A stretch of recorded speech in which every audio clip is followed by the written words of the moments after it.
Assalamualaikum warahmatullahi wabarakatuh. Bismillahirrahmanirrahim. Nah, engkang menginspirasi perilaku ulama di Indonesia khususnya, itu adalah tulisan-tulisan utawi madhab-madhab, utawi pilihan-pilihan maslak, torekoh, engkang dipegang kalian Abul Hasan Sinten Asy'adili. Jadi ini nggih nguntungno tiyang Jepon. Madhab ini radi unik. Terus di antara yang diceritakan Syekh Abul Hasan Asy'adili, nate suatu saat ada seorang wali, di mana-mana wali itu nggih selerane namung kepengen parak pangeran, mboten kepengen dosa.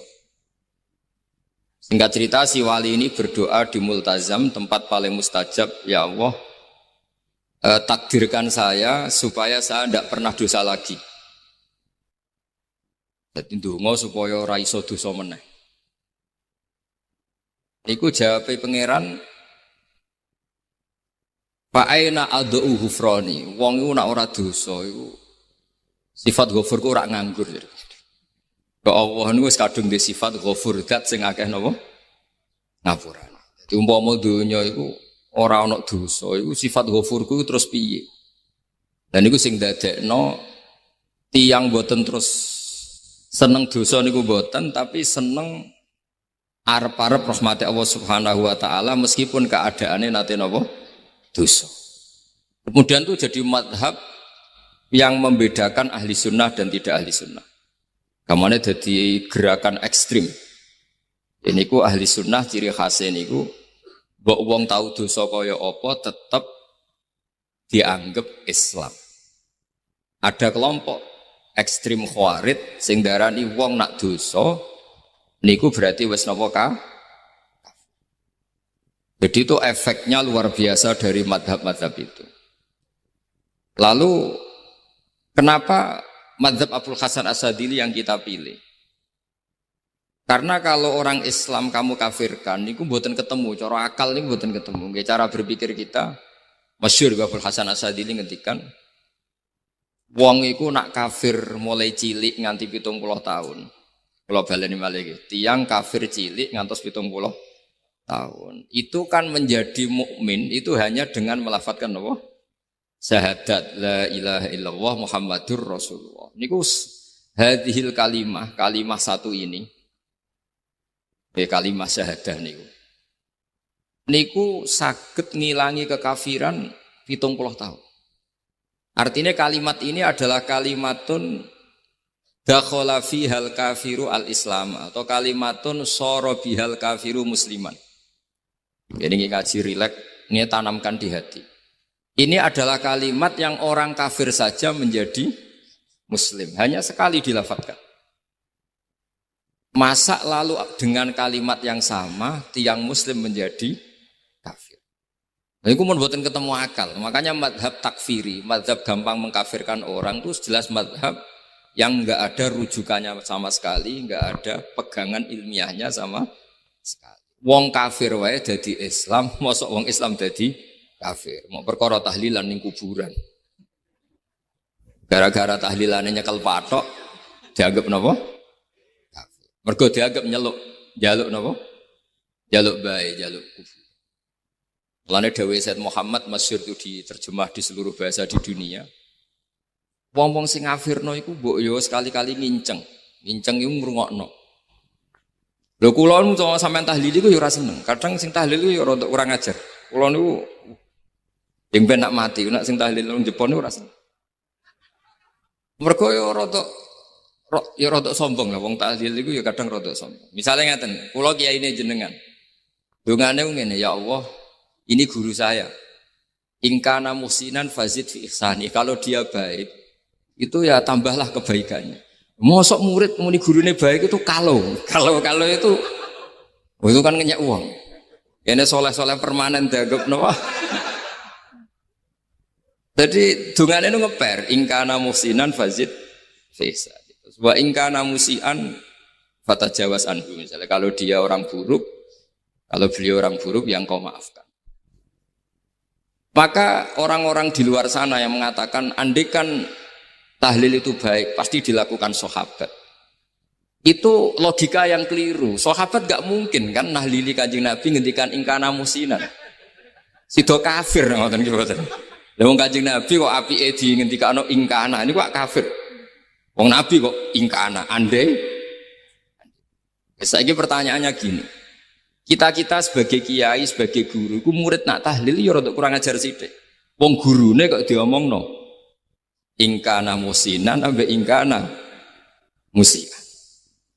Nah pertanyaannya gini, lepas dari kowe rodok kurang ajar lah dalam tahlil itu rodok kurang ajar karena nyebut guru ora kode kana muhsinan tapi ingkana muhsinan. Maksudnya kalau sampean sebagai murid kan menapa kode kana muhsinan, guru saya benar-benar orang baik, bukan ingkana andekan orang baik. Tapi ada satu kepastian bahwa ini tidak minta sama mayit.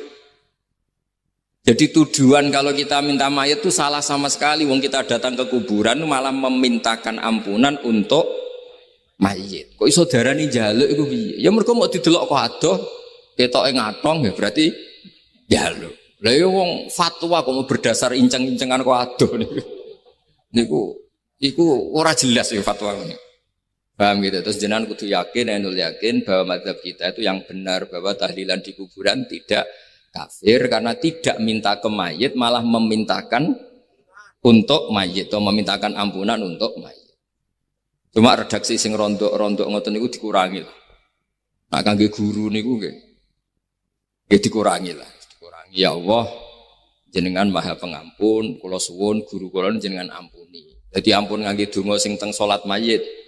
Nah salat mayit itu kan memang ada sanatnya, memang semua bentuknya seperti itu. Tapi nek ning kuburan kalau betul nanti itu ngotong Mbah Mun ngoten, ya Allah ini guru saya, engkau anugerahkan beberapa ilmu, beberapa amal yang manfaat untuk orang banyak.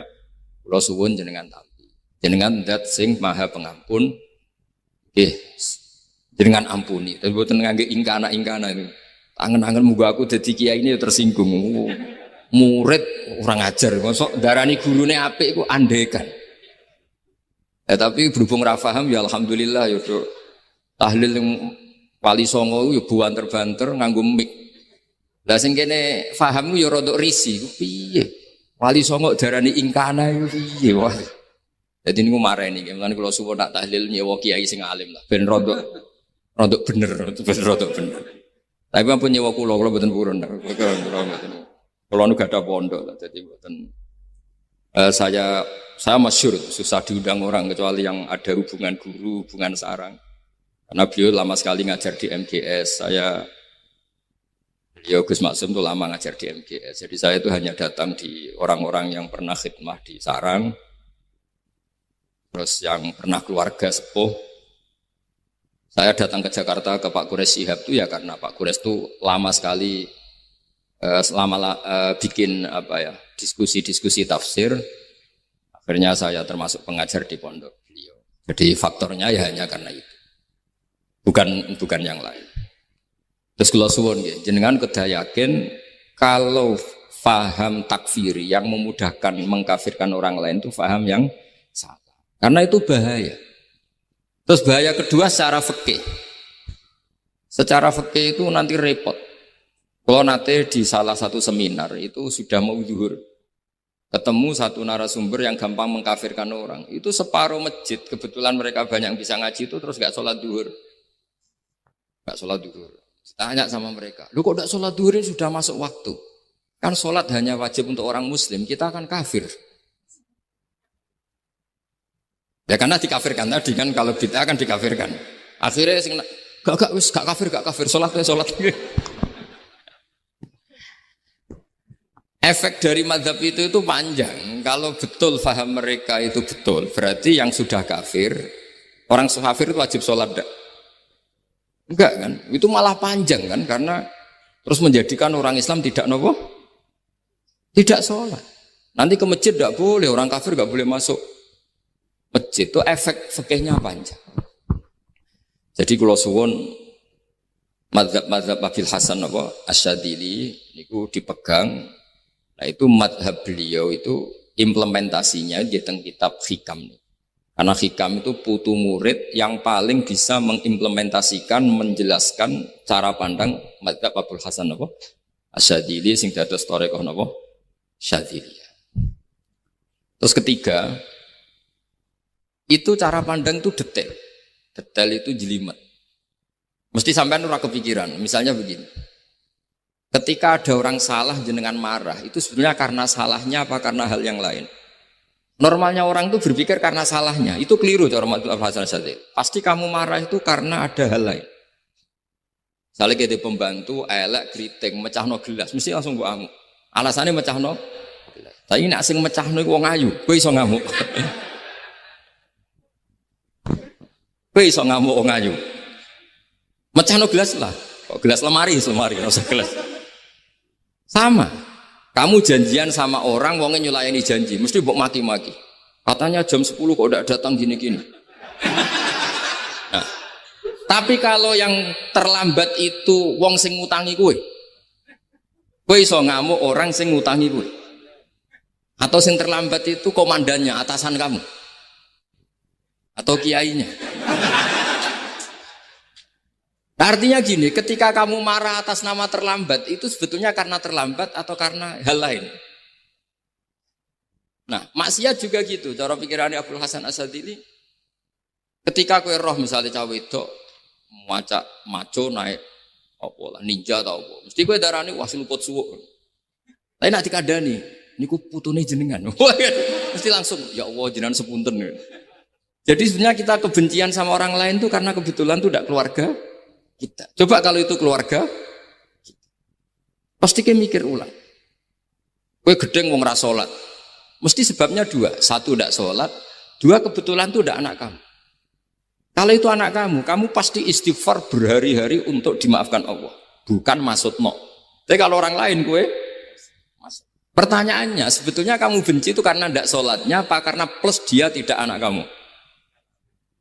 Nah itu pikirannya Abdul Hasan apa? Gue ngamuk itu gelas pecah, itu perkara itu pecah gelas apa plus yang mecahno elek. Nah itu pecundang kita, itu cara pikiran Abdul Hasan. Kita ini pecundang. Pecundang itu enggak fair. Apa? Betul fair. Nah itu terus beliau diantaranya punya cerita Nabi Ibrahim itu pernah diangkat ke Allah di alam malakut. Di alam malakut kemudian ini ada di kitab Hikam juz 2 halaman 4 yang di bab ini yang saya baca. Ini cerita terakhir nih, bantu pun. Sampai tak ngaji suwi-suwi ra mesti paham, aduk sediluk. Nak sediluk kan dia alasan, kenapa ora paham? Salah Gus Pak ngulangi sediluk. Lah nak suwi sampean ra paham malah ribet kan? Diulang suwi ra paham goblok tenan berarti kan gitu. Nah ini untuk menjaga harkat dan martabat niku ngajine sediluk mawon dan takoki malaikat. Kenapa ora paham? Salah Gus Pak ngajine sediluk. Jadi duwe napa? Alibi lah gak ada napa? Pembelaan. Nabi Ibrahim itu diangkat di alam malakut. Karena beliau seorang nabi melihat orang maksiat ditanya sama Allah, ya Allah, itu orang-orang maksiat itu makan dari rizkimu, menempati bumimu dan semua fasilitas engkau bikin. Lalu menurut kamu gimana Ibrahim? Ya bunuh saja, matikan saja. Sama Allah dituruti. Melihat lagi ada maksiat yang berbeda, selalu Nabi Ibrahim usul itu dimatikan. Jadi Ibrahim pernah jadi garis keras lah kira-kira, keras sekali. Lalu suatu saat Nabi Ibrahim itu disuruh nyembelih Ismail. Disuruh nyembelih apa? Ismail. Baru disuruh nyembelih Ismail, Nabi Ibrahim tanya, ini anak saya ya Allah, ini samratu fuadi, ini buah hati saya, kenapa engkau nyuruh menyembelih? Sejarah ngetikane pangeran, apa kamu tidak ingat ketika tak angkat di alam malakut beberapa hambaku kamu usul supaya tak bunuh? Cara Jawane, cara Jepone kuwi ora rasane dadi aku. Aku iku pangeran sing gawe aku enak wae usul-usul kon mateni jare. Saiki gentenan, saiki anakmu sembelih. Rumangsamu udah di pangeran gak sayang mbek kaula. Kowe tak dadekno nabi ku kon dakwah ora kon mateni. Nabi Ibrahim nangis. Nah inilah perbandingan bagi kita. Sebenarnya saat kita benci maksiat, itu sebetulnya di hati kita itu tidak hanya maksiat. Kita ada dak fairnya. Plus itu dak orang yang terkait dengan kita.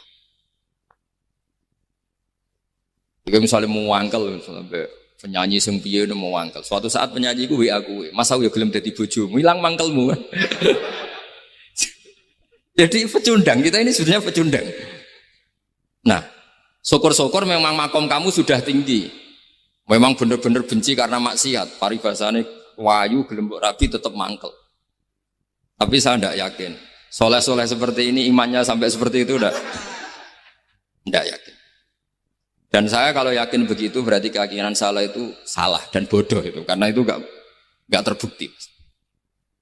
Makanya ini kitab baru kalian kitab hikam karena ini acara ngaji hikam kula waos sedikit mawon kula waos ini jawabannya Nabi Ibrahim ketika disuruh nyembelih Ismail tengah halaman 4 juz 2. Allahumma hadza waladi wa samratu fuadi wa ahabbun nasi ilayya. Fasami ilan yaqul ama tadhkurul lailah allati sa'alta fiha ihlaka abdi. Awama ta'lamu anni rahimun bi ibadi kama anta syaqiqun biwaladik. Jadi Ibrahim anak kamu sembelih. Kata Ibrahim ini enggak mungkin Gusti, ini buah hati saya. Kenapa engkau minta ini tak sembelih? Apa kamu tidak ingat pernah mengusulkan saya menghabisi sekian hamba saya? Kalau kamu bisa sayang anak kamu, saya juga sayang hamba-hamba kue nak we. Mikir. Jadi makanya kalau suwon kita ini hidup harus insaf. Nak kira dia duit, iku yo mangkal tenan loro tenan. Terus bojomu mbok kon sabar pas kowe ra ngekeki duit, iku yo ora fair. Wis ben-ben ngamuk. Satu kelihatan cerdas. Memang kondisi enggak punya uang itu harus ditanggapi dengan marah. Mosok diapresiasi. Pinter Mas kowe saiki dadi wong zuhud. Wah, ya ribet. Wah, ya ribet kan. Wes jos Mas sampean saiki ra duwe duit, sampean dadi wong zuhud, wong waro. Tapi do mati bareng saiki. Jadi sebetulnya Allah bikin emosi itu andaikan boleh dibahasakan wis dipikir. Walau la dafwahin nasa ba'dhum bi ba'd la fasadatil. Jadi bumi ini sebaiknya itu diisi dengan sekian perbedaan. Tapi tidak konflik loh, perbedaan dengan konflik itu beda. Saya ulang lagi, bumi ini sebaiknya diisi dari sekian apa? Perbedaan, karena justru itu bagus. Saya itu berkali-kali bilang, andaikan tidak ada pikiran kedua, ini dunia ini sudah rusak. Harus ada pikiran kedua. Misalnya ono wong kok terlalu apik mbek kanca, mesti bojone sampet. Wong gak men ngopi mbek kancane ra tau ngapi mbek bojone. Tapi kalau ngopi mbek bojone terus, mesti kancane sing sampet. Wah, jok rabi lali kanca. Ribet. Manusa itu ribet. Kados kula dugi mriki ini hormat Gus Maksum. Nggih mungkin tok ganjaran. Tapi untuk dosa sidik-sidik ninggal pondok. Jadi ya sudah. Ya mau tidak mau karena memang hidup itu tidak banyak pilihan. Ada orang sering ibadah di masjid sholat, itu ya bagus. Tapi dia pasti tidak baik dalam sistem sosial. Umpama wong soleh kabeh ning masjid, itu dunia akeh sing mati. Karena tidak ada tim SAR paling murah. Loh iya kan, wong kecelakaan, itu penolong pertama itu orang yang di masjid apa sing tukang ning dalan-dalan. Artinya sing ning masjid iktikaf mesti ra duwe ganjaran nulung wong kecelakaan. Artinya ada kebaikan yang pasti nggak bisa dilakukan orang yang sedang di masjid. Andikan yang di jalan tuh orang-orang soleh itu wah dunia sebaldatun thayyibatu warabun ghafur. Loh ya betul. Nabi pernah ditanya sahabat, ya Rasulullah kita ini senengane ngegeng di jalan. Ya, kata Nabi ya sudah nggak apa-apa asal aqtut thoriq haqqaha. Ya kamu memberi haknya jalan. Apa itu? Amar ma'ruf nahi mungkar. Maksudnya nahi mungkar gini. Misalnya di bus itu ada orang soleh mayoritas, itu sing nyopet ya wedi, mergo mesti ditabuki wong akeh. Kalau yang di perapatan wong soleh kabeh, sing beda wedok ya isin. Mergo sing perapatan wong soleh kabeh. Masalah iki ra soleh kabeh, kemari ribet kan gak soleh kabeh. Jadi sebetulnya Indonesia itu aman kalau yang di jalan tuh soleh semua karena perempuan lewat gak diganggu. Ada copet gak berani, semuanya aman. Maka di Islam itu menyebut kebaikan itu jumlahnya banyak sekali. Tidak bisa kamu wah hebat-hebatnya wong sing ning masjid terus, tidak bisa seperti itu. Andai kan semua orang di masjid, nak ono kecelakaan pertama yang nolong siapa?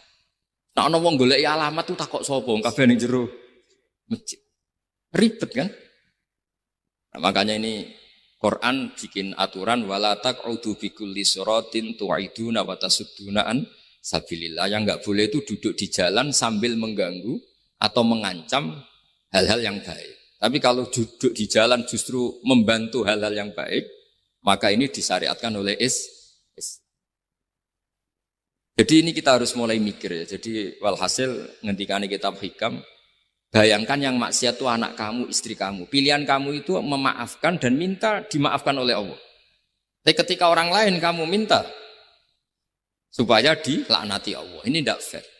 Jika kita diajari guru-guru kalau minta ampun ighfirli wali walidayya wali jami'il muslimina wal muslimat. Masih dikata wali jami'il muslimina wal muslimat wal mu'minina wal mu'min. Itu filosofi yang luar biasa. Kata jami' semuanya ya Allah engkau maafkan.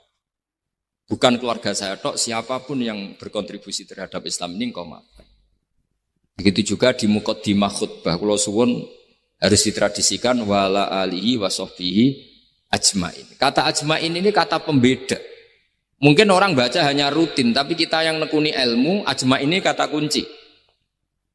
Fa inna ahlas syiah akramu sahabiyan wa ahanu sahabiyan akhar. Jadi tradisi madhab syiah itu apa? Ada sahabat yang begitu dimulia-muliakan berlebihan kayak Sayyidina Ali, dan ada yang dihinakan kayak Abu Bakar dan Umar. Lalu pembedanya dengan ahli sunnah apa? Kita menghormati sahabat wa sahbihi ajmain. Jadi hadhil kalimah kalimatun fariqah. Ini kalimah pembeda. Jadi ajmain buatan kalimah rutin terus ono jimate ono kasiate ini buatan. Kita maklumatkan ke seluruh dunia bahwa mazhab ahli sunnah ditandai dengan wa ala alihi wa sahbihi ajmain. Mengenai dawuh Mbah Hasyim wa nukrimu ahlal bait wa nukrimu jami'a ashabi Rasulillah sallallahu alaihi wasallam. Wa nukrimu jami'a ashabi Rasulillah sallallahu alaihi wasallam. Ciri utama mazhab ahli sunnah apa? Menghormati keluarganya Nabi dan menghormati seluruh, ada kalimat apa? Seluruh sahabat. Jadi kata ajma'in itu kalimatun fariqah atau kalimatul fasl. Kalimat yang membedakan mana madhab syiah dan madhab ahli sunnah apa? Itu kalau jenengan ngaji teng Gus Maksum, napa teng Kiai Haji Maksum, di antara madhabnya sinten? Nabi Ibrahim yang diceritakan Abdul Hasan apa? Asyadili, kebencian kepada maksiat kita semua pasti benci maksiat. Tapi gak fair kan yang satu kamu laknati, yang satu kamu doakan. Ujung-ujungnya apa? Ada unsur hadun nafsi. Kalau yang terkait dengan jenengan mbok dongakno di sepuro, nah yang enggak ada terkait mbok pasutno. Ini kan tidak fair padahal sama-sama apa? Maksiat. Kalau suwun polemik tentang ketentuan gimana hukumnya ziarah kubur, ya hukumnya baik. Karena mendoakan atau memintakan ampun untuk yang mati. Bukan meminta sama yang udah Sayyid Muhammad kena arah percaya rungokno. Wong didelok kok ado pancen yo ngeri kan. Patoke diusap-usap. Bariku ndonga, delok kok ado kan njaluk kuburan, padahal mayite ngeluh. Ngeluhe perkara mau, kadang nek sing kiai ini rapati iso ngaji wamen ingkana. Wali kok darani napa? Ya Allah, jika mayit ini, andekan mayit ini baik, maka dan andekan tidak. Lu cara kowe dadi mayite. Bocah ora jelas. Mayit. Nah, makanya ini cobalah kalau sholat jenazah tidak apa-apa doa itu. Karena sanatnya seperti itu. Ya, kalau doa guru ya diatur-atur yang baik lah langsung mawon ya ghafiratunu wal khotiat gini-gini. Saya mohon beliau amal baiknya jangan terima, amal buruknya jangan ampuni karena guru juga manusia tidak nabi. Boten terus apa? Pakai apa? Ingkana. Apa? Kita beruk. Nah, mulanya itu setelah peristiwa ini, Nabi Ibrahim menghentikan faman tabi'ani fa innahu minni wa man asoni fa innaka ghafurur rahim. Ya Allah, orang yang ikut saya ya pasti bagian dari saya. Artinya harus berhak mendapat syafaat. Tapi orang yang sedang tidak taat sama saya, kula suwun beri hak untuk tobat. Jadi ghafur itu artinya ya kasih waktu lah Gusti untuk tobat. Sehingga umat ini enggak berhenti berharap supaya yang sedang maksiat pun kita selalu berharap suatu saat pasti tobat. Kita berharap la'allahum yarji'un, la'allahum yantahun. Quran sendiri menghadapi orang-orang maksiat masih selalu diberi harapan la'allahum yarji'un, la'allahum yantahun. Ya tentu dengan sekian mau'idhah, sekian hikmah, sekian amar ma'ruf nahi mungkar. Yang jelas kita sebagai ahlul ilmi ini tidak punya sanad model keras. Karena semuanya ini proses. Sama nggak bisa niru Nabi itu kan dulu perang Gus. Loh Nabi perang dulu itu enak. Enaknya itu Nabi mesti bener, musuhnya mesti salah. Iku Abu Jahal CS. Saiki kowe perang kowe ora mesti bener. Musuh ora mesti salah.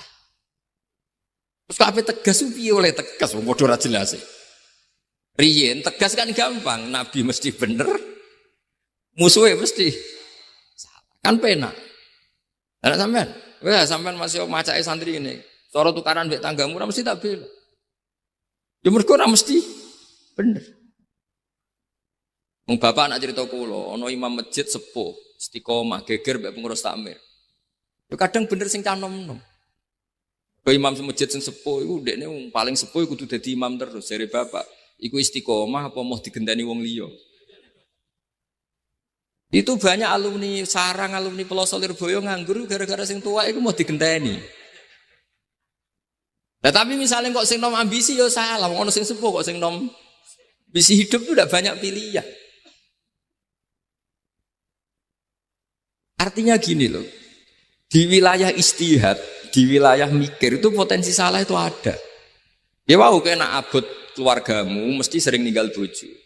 Nah abot bojo mesti mengabaikan ibu kamu, saudara kamu. Nah ngono sing imbang Gus. Rai-rai pas-pasan wangel imbang. Ndak segampang itu ngelola keseimbangan itu ndak gampang. Karena hidup itu wakana bena dzalika qawama itu ngukurnya ndak gampang. Kalau sampean sholat soft awal terus. Ini ada ulama yang kritik meskipun sholat awal paling apik. Kowe iku sapa kok ngarep terus koyok paling bener. Jebule kok ngarep jebule salah. Lah yo kan kuat. Orang maksa sholat awal terus nang Mekah, jebule salah. Jadi ono juga wali yang kalau sholat itu nggak gurih, ditakoki, kenapa kayak sering nggak gurih? Aku iku isin, madhep pangeran, kok hebat wae kok ngarep. Banyak juga cara pandang ini karena wilayah istihad, napa wilayah napa? Wilayah istihad itu kayak iya kayak enggak, makanya dalam masa. Nah misalnya gini contoh paling gampang. Kalau ada boto gaweane wong Rembang cek wong Blora, itu kan sering kena telitong dan telitong itu jadi materinya. Ono sapi ngising ning kono dibaro terus diolah jadi boto. Terus kemudian boto ini jadi masjid. Itu najis apa enggak? Najis kan karena disuci enggak bisa materinya najis. Itu hanya boleh di mazhab Abu Hanifah. Mazhab Abu Hanifah itu mengatakan alatut tadhir itu 3, air, turab, debu dan annar, api. Alasannya mazhab Abu Hanifah orang mukmin yang dosanya banyak itu disucikan dengan api neraka. Berarti api itu min alatit tadhir. Sebab itu botol yang sudah dibakar itu otomatis suci. Tapi saya berkali-kali fatwa, tidak boleh dikiaskan kalau kamu tidak ada air terus nyolder air, nggak boleh. Nanti ada orang mandi junub pakai api. Oh ya karu-karuan. Ya sudah.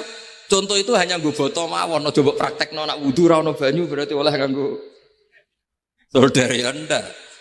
Tapi itu kan ilmu itu ya seperti itu. Akhirnya beberapa materi yang dari najis asal sudah ngalami pembakaran itu cara madzhab Abu Hanifah dianggap suci kayak botol, kayak keramik atau peso.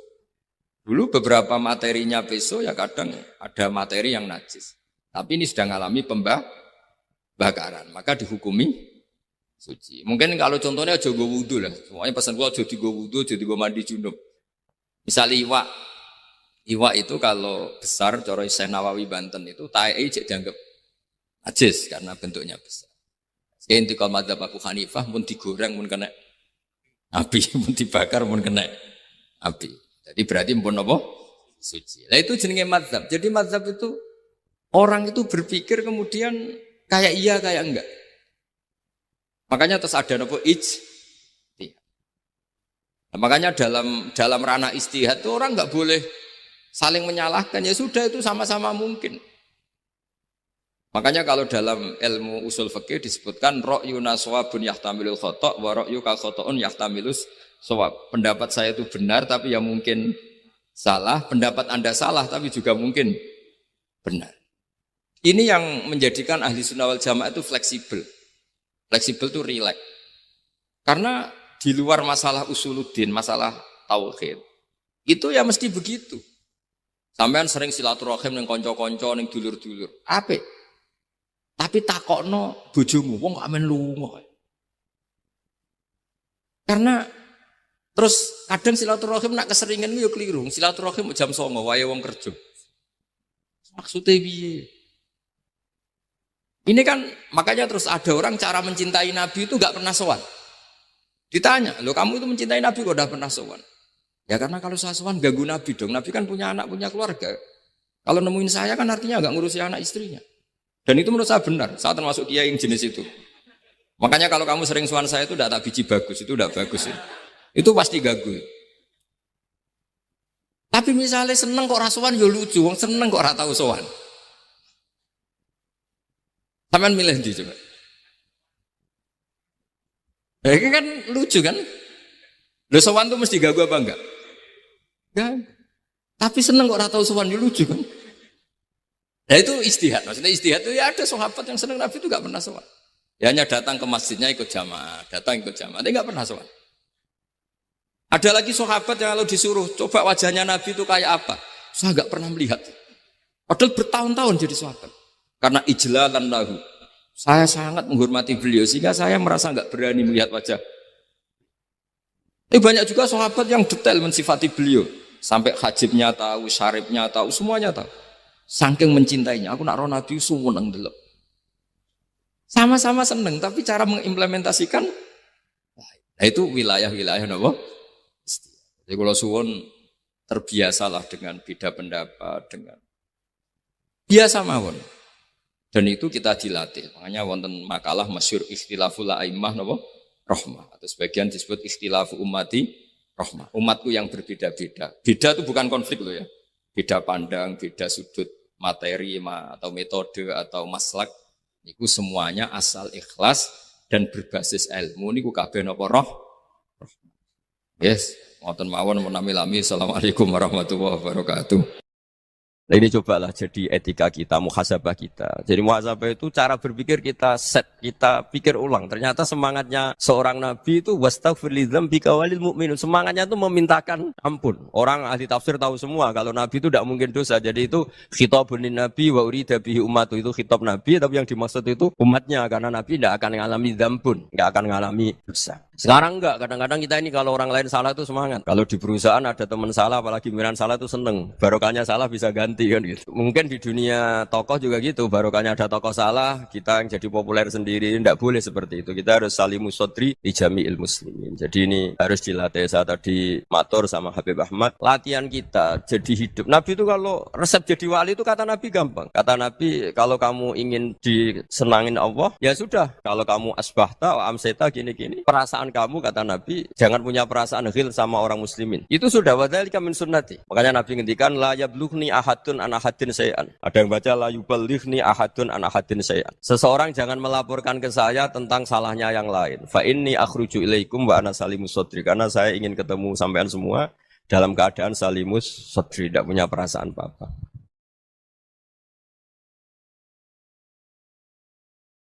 Dalam konteks Indonesia, muhasabah itu sudah jadi perilaku ya. Karena dulu orang tua saya, guru-guru saya kalau ngandani itu, bayangkan kalau kamu jadi dia. Jadi misalnya kita mentang-mentang atasan, otoriter sama bawahan. Bayangkan kalau kamu jadi yang bawahan itu kayak apa? Laukun tamakanah, kalau orang Arab bilang, bayangkan kalau kamu di posisi dia. Makanya guyonannya orang-orang Indonesia itu kan orang ngaramkan judi gitu, bareng dikasih tahu. Tapi yang menang anak jenengan, alhamdulillah. Ternyata ngaramkan itu karena ada anaknya. Kalau anaknya yang menang ya seneng. Meskipun itu guyonan, tapi saya punya padanan itu dalam kitab Hikam. Nabi Ibrahim itu Khalilur Rahman, tentu bencinya minta ampun sama yang namanya maksiat.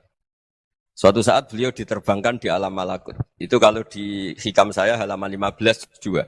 Saya masih ingat betul. Mungkin kalau Anda beda halaman karena beda cetakan. Atau enggak punya kitabnya. Atau punya tapi tidak bisa baca. Nah itu jadi berbagai kemungkinan. Atau punya tidak bisa baca tapi dianggap jimat. Atau digo pencitraan. Banyak itu kaji-kaji tidak bisa baca kitab tapi di ruang tamunya kitabnya besar-besar. Pencitraan itu. Tapi ya bagus lah, enggak apa-apa untuk syiar. Setelah diterbangkan di alam malakut, diperlihatkan sama Allah. Ada orang pezina, ada orang syaribul khomri, ada orang mabuk, ada orang macam-macam. Allah tanya sama Nabi Ibrahim, bagaimana pendapat kamu Ibrahim tentang mereka yang maksiat?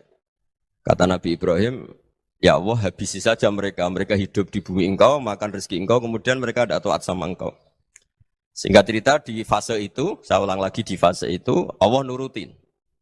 Sampai sekian peristiwa, mungkin 3 atau 4. Sudah, setelah sekian tahun Nabi Ibrahim lupa peristiwa itu, kemudian beliau diminta menyembelih anaknya. Ini versi kitab Hikam.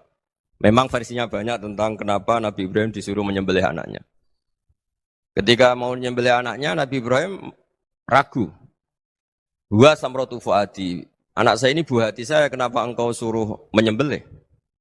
Terus kata Allah, apa kamu tidak ingat ketika kamu saya angkat di alam malakut, kemudian kamu usul bunuh-bunuh, saya tidak mempertimbangkan usul Anda, tapi kenapa sekarang saya merintahkan kamu mikir? Gitu.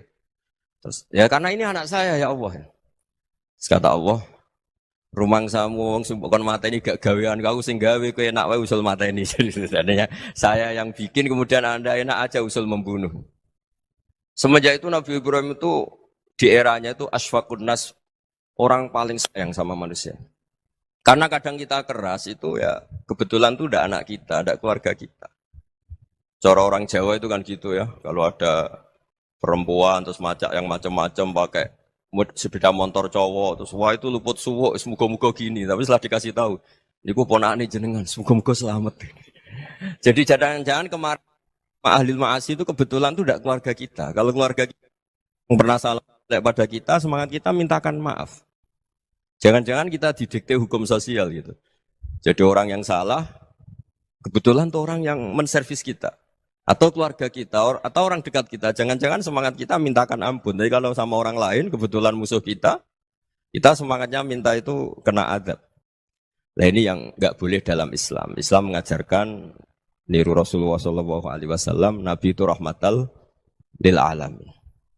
Bahkan kemarin saya ngaji virtual sama beberapa habaib, ada Habib Ali Al-Jufri dari Mesir, ya, ada Habib Alwi dari Kuitang, ada Habib Nabil Al-Musawa.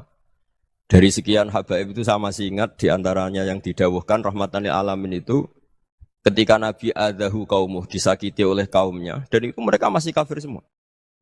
Itu mereka dapat doanya Nabi Allah mahdi qaumi fa innahum la ya'lamun. Kayak apa baiknya Nabi, orang yang menyakiti, yang melukai, tapi Nabi masih berdoa, mahdi qaumi fa innahum la ya'lamun. Sayyidina Umar dapat doanya Nabi itu yakhina kana kafiran, ketika masih kafir didoakan. Allahumma aizzal Islam bi Umar. Itu ketika masih kafir. Itu pelajaran bagi kita bahwa yang sedang tidak cocok pun itu berdapat doa kita. Ya doa supaya kondisi kita baik, hari tambah baik. Karena agama ini, saya berkali-kali bilang, limangka nayarjuwa hawal yawmal akhir. Agama ini diperuntukkan bagi yang selalu punya harapan pada Allah Subhanahu wa Ta'ala. Saya cerita muhasabah ini tentang hubungan kita dengan Allah. Di Indonesia itu banyak orang fasik, banyak orang nakal. Ya di mana-mana orang nakal itu ya mayoritas, wa aksaruhum fasikun. Tapi berkahnya harapan. Mungkin saya kira nakal, so benda. Mungkin saya kira sholat, so ben sholat. Mungkin sekarang belum sakho, belum dermawan, suatu saat dermawan. Barokahnya itu, kefasikan ini dianggap sementara. Sedang fasik, sedang tidak benar. Karena kiai-kiai kita, para guru-guru kita, para habaib utamanya itu mesti bilang semoga husnul khotimah. Nah barokahnya doa itu, semoga husnul khotimah itu menjadikan satu pola sosial. Yang sedang fasik ini masih diharapkan jadi lebih baik, jadi lebih. Sehingga kita tidak ngambil sikap ekstrim, yang ingin menghabisi atau ingin mengadili, tidak. Karena selalu kita punya harapan. Dan agama ini limangka nerjuwo hawal yawm akhir. Bayangkan itu kalau yang nakal itu anak kamu. Pasti kamu nggak ingin kan langsung dapat azab, dapat apa. Padahal kita semua jadi tokoh ini abul kulli, bapak dari semuanya. Sehingga ketika Rasulullah SAW jalan-jalan kemudian melihat perempuan sedang menyalakan api. Kalau apinya mati ditiup, anaknya dijauhkan. Nanti kalau sudah jauh dari api, anaknya digendong lagi. Terus kata Rasulullah, matur ke semua sahabat, Aro'aitum anna hadih tarihatan waladaha alannar. Apa kamu berpendapat bahwa perempuan ini akan melemparkan anaknya ke neraka? Ndak ya Rasulullah. Tidak akan seorang ibu melemparkan anaknya ke api. Terus kata Rasulullah, Allahu arhamu min hadih biwaladiha. Allah lebih rahman, lebih rahim dibanding orang tua ini kepada anaknya. Ini yang harus kita kenalkan terus, kita kampanyakan terus. Supaya orang hubungannya dengan Allah itu nyaman, asik. Sehingga dengan demikian selalu ada harapan bahwa yang sedang nakal ini suatu saat tobat. Kita tidak boleh menghukumi pasti begini, pasti gini. Itu tidak wilayah kita. Itu juga yang dicontohkan Rasulullah SAW. Secara lahir Nabi itu nggak berkenan sama Wahsy. Karena Wahsy itu salahnya salah fatal. Karena membunuh ahabban nasi ila Rasulillah. Yaitu membunuh Sayyid Hamzah. Jadi ketika Wahsy tobat, Nabi itu nerima tobatnya. Dan ketika beliau dengan basariyahnya agak siap ketemu Wahsy karena harus ingat Sayyid Hamzah, basariyahnya diturutin. Oke, kamu iman, saya turutin, tapi jangan sering ketemu saya. Karena kalau ketemu kamu, saya masih ingat sama paman saya, Sayyid Hamzah. Kita bisa ngelola seperti itu. Kita tidak cocok sama orang, bagaimanapun mereka umat Rasulullah SAW, kita tetap mencintai mereka. Misalnya kalau beda agama, mereka sama-sama orang Indonesia, kita mencintai mereka atas nama warga Indonesia. Tapi kalau misalnya potongannya ora cocok, beda kultur, bawaannya itu mangkelno cara Jawa, ya bisa diilmoni, jangan ketemu. Wong sudah tidak cocok, ini ketemu nyari solusi. Roh ini tok seneng itu kan ya repot itu. Ya sudah kalau nggak pati cocok ya jangan sering ketemu. Dan itu kita bisa memanage seperti itu tuh bisa. Saya berkali-kali cerita tentang Imam Syafi'i. Kalau dikasih tahu ya Imam Abu Abdillah, panggilannya Imam Syafi'i, tetangga Anda ini ternyata banyak yang nggak senang Anda. Jawabnya beliau senang. Ya bagus kalau nggak senang saya, Anda utang saya katanya. Jadi gara-gara sama seneng aku ngatur aku ini kan. Dan mungkin sama rasa seneng kan ya enak. Jadi hidup itu dianggap happy. Kalau seneng ya teman silaturahim, kalau nggak seneng ya nggak bakal utang gitu. Baru kayak seneng itu nggak ganggu. Gitu. Jadi dulu itu orang bisa ngelola seneng nggak seneng itu bisa. Karena ada kearifan hubungan dengan Allah Subhanahu wa Ta'ala. Hidupnya selesai karena masyghul bi dzikrillah. Mereka sibuk dengan Allah. Makanya kata ulama-ulama tasawuf, kamu jangan melihat manusia perilakunya, tapi kamu juga harus ingat yang gerakkan semua itu Allah Subhanahu wa Ta'ala. Dengan demikian kita faroh, kita senang. Makanya Nabi kalau ngutus Anas bin Malik kemudian nggak kesampaian yang diinginkan karena Anas main, ketika garwa-garwani Nabi agak tersinggung, Nabi andaikan Allah menghendaki yang saya inginkan kesampaian, pasti itu kesampaian. Jadi dianggap kegagalan Anas gak manggil yang dituju Nabi itu ya kersane Allah ya enteng saja. Sayyidina Ali lebih parah lagi yang dialamin. Itu dalam beliau kalau dipanggil itu gak cepet-cepet ke sana. Ketika ditanya, kenapa kamu tak panggil gak cepet ke saya?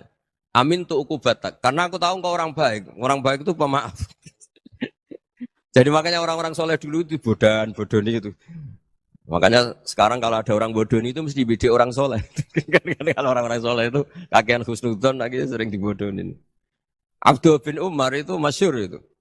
Kalau ada budaknya sering sholat, sergap sholat itu dimerdekakan. Akhirnya enggak sholat pun pura-pura sholat. Akhirnya juga dimerdekakan. Ketika ditanya, kenapa engkau merdekakan? Padahal mereka sholatnya menipu engkau, kata pembisik-pembisik itu. Man khoda'ana lillah in khoda'na lah. Dia nipu atas nama Allah, berarti saat tertipu juga atas nama Allah. Enggak masalah dong, semuanya demi Allah Subhanahu wa Ta'ala. Jadi ketika kita ketemu mensifati Allah Ta'ala itu ghafir. Allah pemaaf.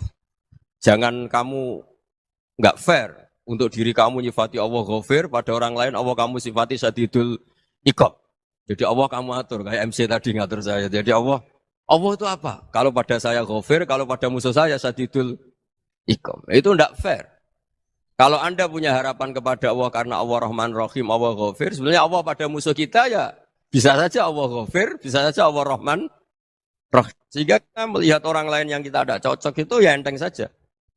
Itu min ummati Rasulillah sing tanaluhu syafa'atu, tanaluhu sa'atu rahmati, tanaluhu fair. Jangan dengan kita kayak mesti dapat rahmat. Jangan orang lain kayak Allah pasti syadidul iqam. Itu tidak boleh. Sehingga ketika ada orang Badui, singkat cerita orang Badui ini kencing di masjid. Semua sahabat membentak dia. Yang enggak bentak hanya Nabi tok. Saking mangkalnya orang ini karena semua sahabat bentak kecuali Nabi. Setelah dibenarin Nabi, terus Nabi nyuruh Sobbu ali dhanuban min ma'in. Setelah disucikan masjid itu, dia berdoa keras sekali. Allahumma arhamni wa Muhammadan wa la tarham ma'ana ahadan. Ya Allah yang berhak dapat rahmatmu hanya saya dan Nabi Muhammad, yang lainnya jangan. Karena yang lainnya tuh jengkelin, gitu aja saya salah dimarah-marahin. Gitu. Jadi kalau kamu doa terbatas ya kayak orang Bedui ini, kayak orang Arabi. Apa kata Nabi? Laqad tahajjarta wasi'an. Allah yang rahmatnya luas menjadi kamu sempitkan. Karena kamu mau atur Allah hanya rahman pada Indonesian Power, pada NU, pada kita yang orang lain nggak perlu dapat. Itu kan kasihan Islam karena Islam terus nggak dimiliki semua orang. Allah tidak dimiliki semua orang, Rasulullah tidak dimiliki semua orang karena di NU, di ormas tertentu, di nggak boleh seperti itu. Nggak boleh takhasyar tawasian kata Nabi, tidak boleh mempersempit zat yang rahmatnya itu luas. Ini semoga etika ini kita pakai di Indonesia. Yang sedang fase kita harapkan lebih baik. Yang sedang nggak dapat hidayah kita doakan dapat apa? Hidayah. Masyhur kan, makanya tadi saya mohon sama Habib Ali supaya Habib Ahmad supaya tetap mahalul qiyam, tabaruk sama Habib Ali di antara doa-doa di Simtuduror masyhur itu antuqa bilal mudhniba minnah bil ghufran wal musi'ah bil ihsan. Jadi harapannya para habaib, para orang-orang baik dulu ya semoga yang dosa itu dimaafkan, yang sedang salah dibuka, bikin lebih baik. Nabi itu tugasnya juga gitu. Wastaghfir li dzambika walil mu'minina wal mu'minat. Nabi itu tugasnya juga memintakan ampun yang sedang salah. Nah ini cobalah jadi etika kita, muhasabah kita. Jadi muhasabah itu cara berpikir kita set, kita pikir ulang. Ternyata semangatnya seorang nabi itu wastaghfir li dzambika walil mu'minun. Semangatnya itu memintakan ampun. Orang ahli tafsir tahu semua kalau Nabi itu tidak mungkin dosa. Jadi itu khitabun Nabi wa urida bihi ummatu, itu khitab Nabi, tapi yang dimaksud itu umatnya karena Nabi tidak akan mengalami dzambun, tidak akan mengalami dosa. Sekarang enggak, kadang-kadang kita ini kalau orang lain salah itu semangat. Kalau di perusahaan ada teman salah, apalagi miran salah itu seneng. Barokahnya salah bisa ganti kan gitu. Ya, jadi kalau mungkin di dunia tokoh juga gitu, barokahnya ada tokoh salah, kita yang jadi populer sendiri, tidak boleh seperti itu. Kita harus salimus sodri di jami'il muslimin. Jadi ini harus dilatih. Saya tadi matur sama Habib Ahmad, latihan kita jadi hidup. Nabi itu kalau resep jadi wali itu kata Nabi gampang. Kata Nabi, kalau kamu ingin disenangin Allah, ya sudah. Kalau kamu asbahta, amseta, gini-gini, perasaan kamu, kata Nabi, jangan punya perasaan ghil sama orang muslimin. Itu sudah wadzalika min sunnati. Makanya Nabi ngendikan la yablughni ahadun an ahadin syai'an. Ada yang baca la yuballighni ahadun an ahadin syai'an. Seseorang jangan melaporkan ke saya tentang salahnya yang lain. Fa inni akhruju ilaikum wa ana salimus sadri. Karena saya ingin ketemu sampean semua dalam keadaan salimus sadri, tidak punya perasaan apa-apa. Karena kalau nurutin membisik, nurutin informasi itu ya repot karena orang pasti sepihak. Ada kiai yang top, datang ke kampung-kampung yang desa-desa. Kata yang seneng itu punya akhlak. Oh itu bagus orang besar datang ke kampung-kampung. Kata yang nggak seneng, oh itu jobnya kiai kecil kok diambil. Itu kan ya kasihan itu kan sudut pandang. Makanya saya sering bilang, akal kita ini cukup untuk mentasdik Rasulullah Shallallahu Alaihi Wasallam. Meskipun perasaan kita kadang orang Jawa itu beda. Saya berkali-kali bilang sama peneliti dari Jogja, kenapa sih Gus para nabi itu kok poligami istrinya banyak? Nabi Dawud katanya itu berapa? Nabi Sulaiman malah jumlahnya agak terbatasin. Nabi Muhammad itu paling sedikit. Saya tanya gini, perempuan itu orang lemah, jadi kalau nolong orang satu gimana baik? Kalau nolong orang dua ya lebih baik, ya sudah kira-kira seperti itu.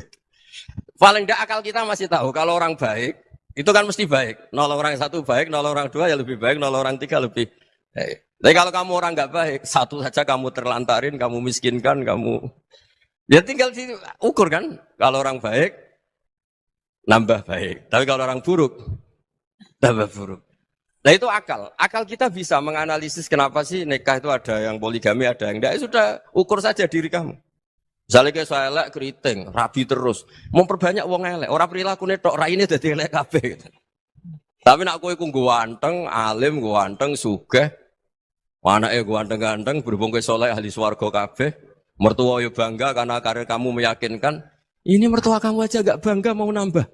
Ipar gak bangga, mertua gak bangga, desa kamu yang kamu wayahi juga gak. Beda dengan Nabi ketika nikah Juwairiyah itu gak ada pernikahan sebarokah Nabi dengan Juwairiyah itu. Azharu Rasulillah, di situ habis perang banyak tawanan gara-gara jadi besanya Nabi langsung dibebaskan semua karena Azharu Rasulillah. Sekarang besanya Kanjeng Nabi. Dulu Abu Sufyan mangkalnya bukan main sama Nabi. Gara-gara putrinya dinikah terus langsung jadi. Kalau kamu kan enggak, nikah satu, nikah lagi. Satu kampung musuhi kamu. Karena istri pertama ya cemburu, yang kedua agak bangga. Wah itu selesai itu. Di dunia wal akhirah. Maksud saya, nganalisis Islam itu harus pakai akal. Dan akal yang dipakai, ini saya bawa ke kitab Ihya, adalah pikiran-pikiran para ulama. Makanya ketika Imam Ghazali ketika ditanya, fakaifa bi muslimin fasikin asawaha fi jami'i amri. Kalau kayak ketemu orang fasik, orang Islam tapi fasik, perilakunya enggak ada yang benar. Kata Imam Ghazali jawabnya lucu, aneh. Ma min muslimin illa wa islamuhu ta'ah. Tidak ada orang Islam kecuali dia mau Islam, membenarkan Allah dan Rasul itu sudah taatnya dia. Kok kamu tidak bisa melihat taatnya dia? Dia pikirannya kan ini pemabuk, ini tukang apa. Tapi kata Imam Ghazali, sebenarnya kamu masih bisa berpikir positif. Ma min muslimin illa wa islamuhu ta'ah. Tidak ada seseorang Islam ketika dia milih Islam itu pasti ada taatnya, yaitu tasdik pada Allah dan tasdik kepada Rasulullah SAW. Jadi dengan pola seperti itu, maka di antara guru-guru kita yang modern ya di era Mbah Maimun, di sini ada Habib Ahmad. Habib Salim, syair yang sering dibaca beliau adalah ada orang munajat sama Allah, ini cerita munajat. Itu orang itu ngendikan gini. Ana mutnibun, ana mukhtiun, ana asi.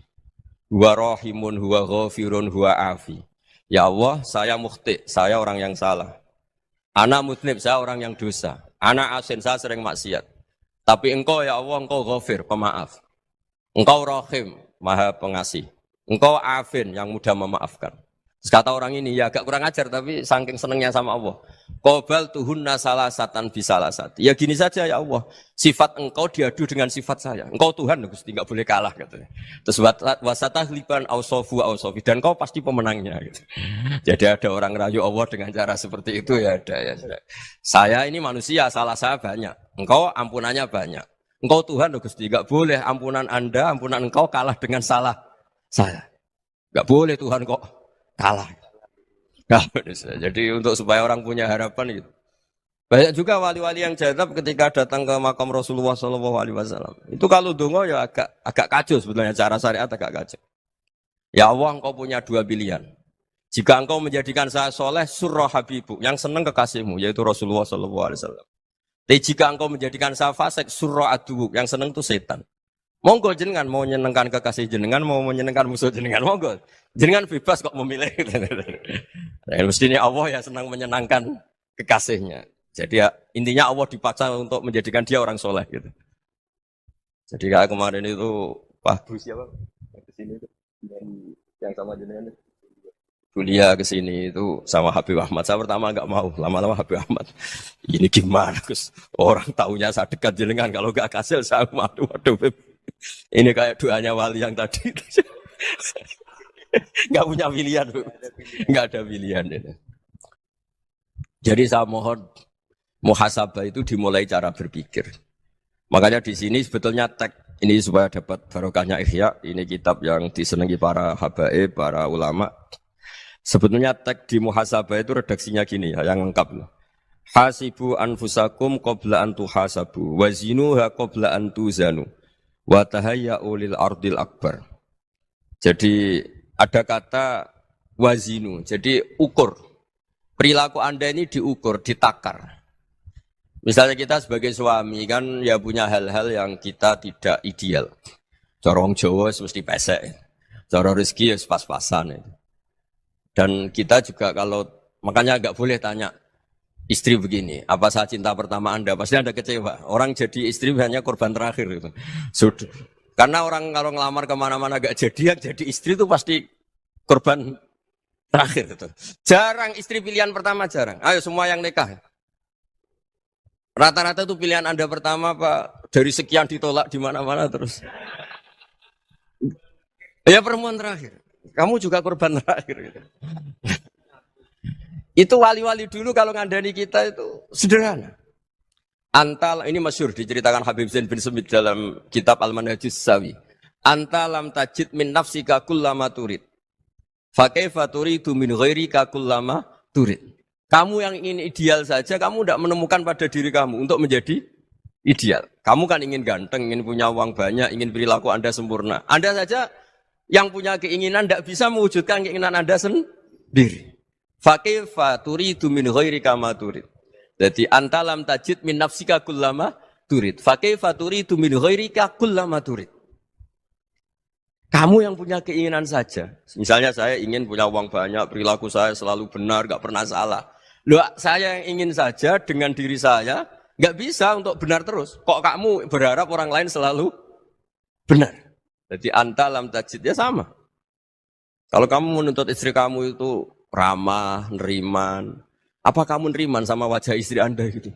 Engko yo polah ning dindi jajaki sana jajaki sini, kamu sendiri ndak pernah apa. Jadi itu nasihat yang luar biasa. Anta lam tajid min nafsika kullama turid, fa kaifa turidu min ghairika kullama turid. Kamu mau menghormati semua orang, enggak mau kan? Kemudian Anda berharap semua orang menghormati kamu.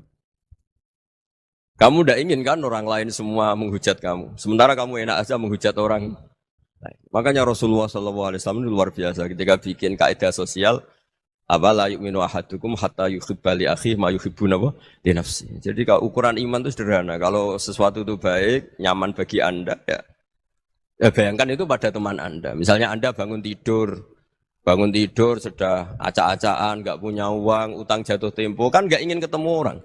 Ya kamu jangan bertamu ke jenis ini karena dengan kamu yang alami juga enggak siap ketemu orang. Makanya ada Habib Alim itu dilapuri sama seseorang.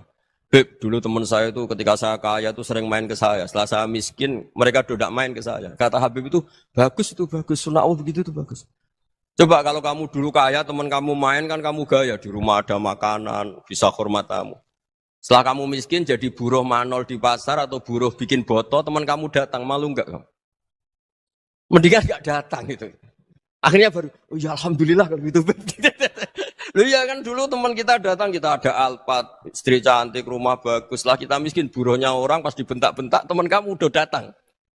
Milih datang kamu enggak kalau setelah kamu jatuh? Enggak kan?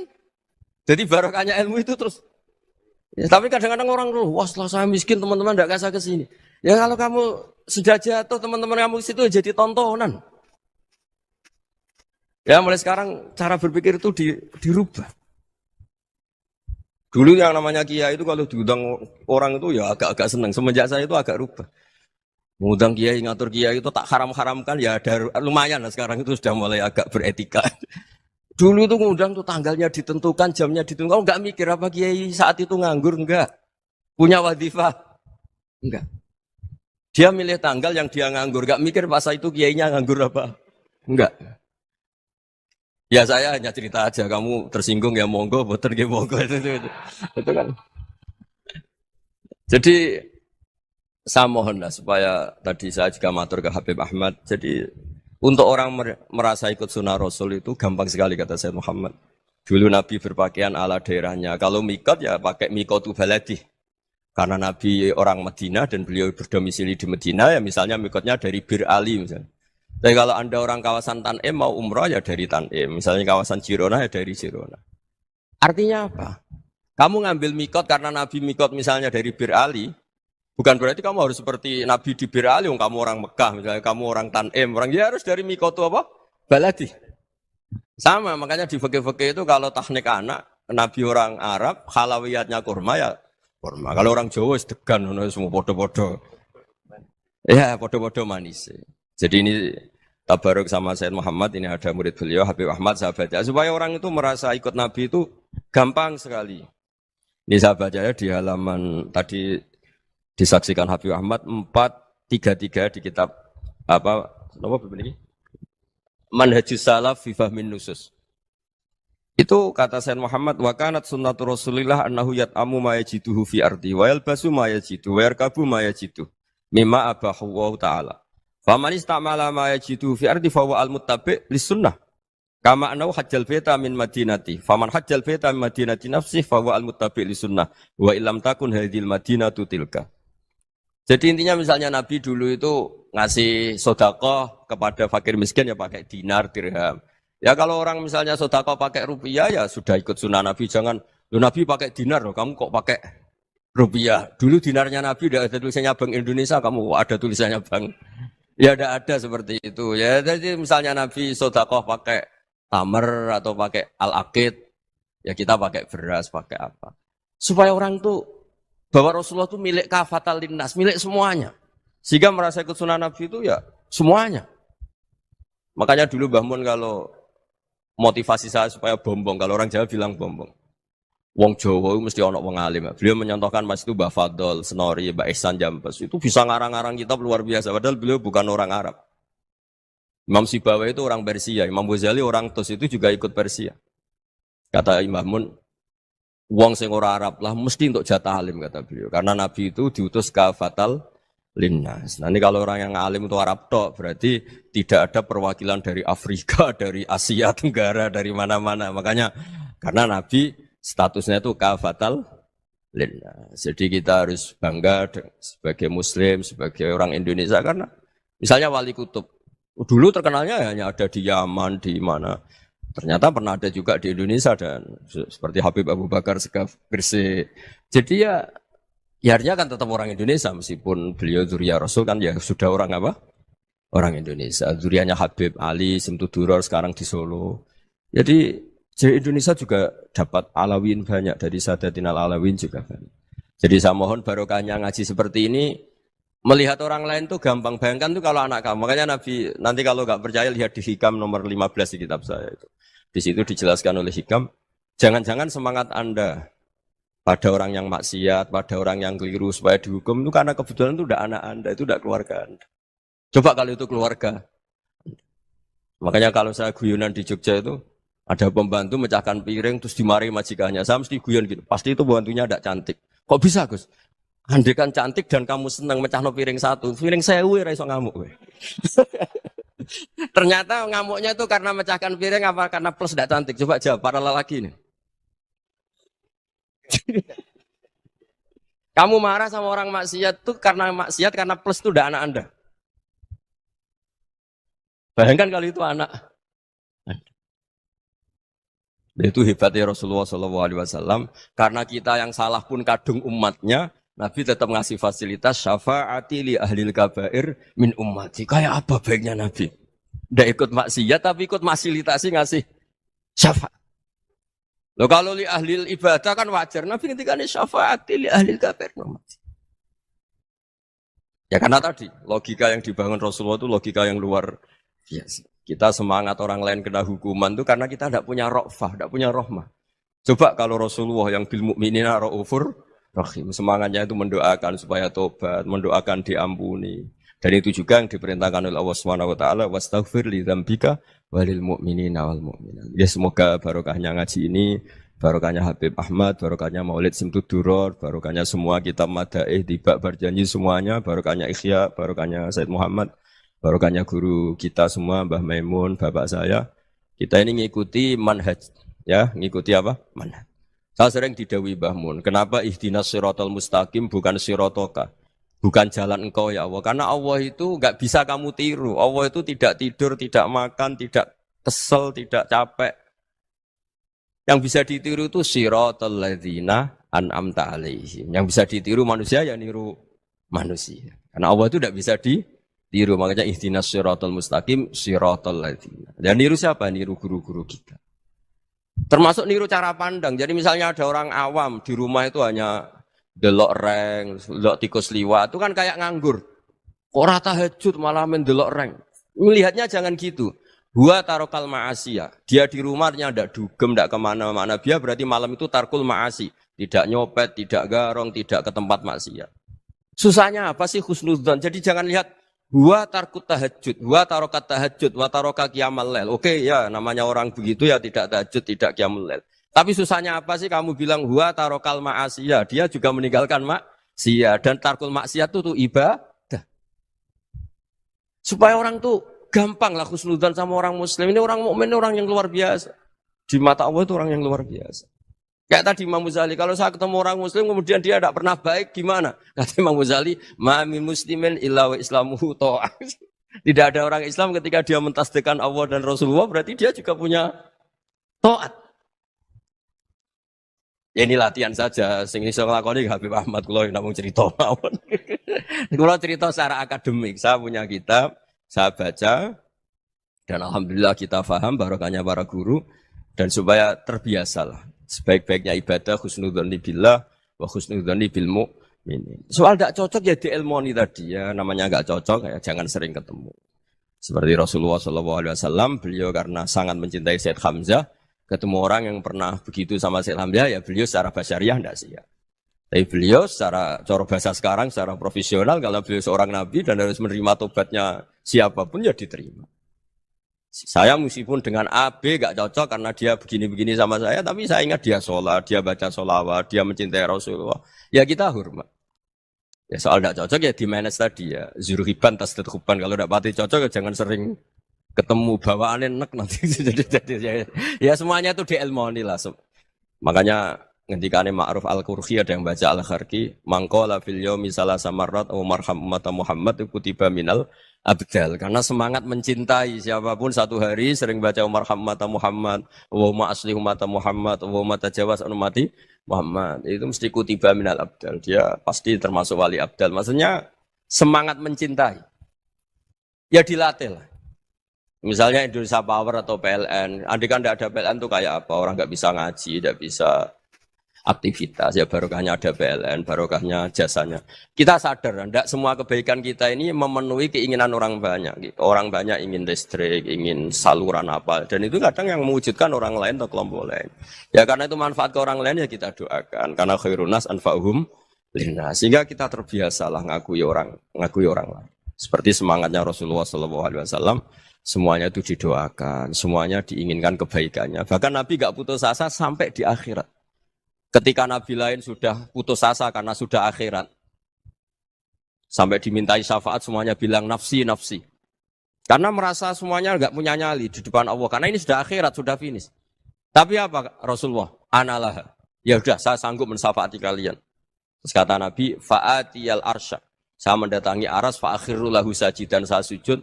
Wa ahmaduhu bimahamida allamaniha rabbi. Kemudian saya tetap muji Allah. Dengan pujian yang terus menerus.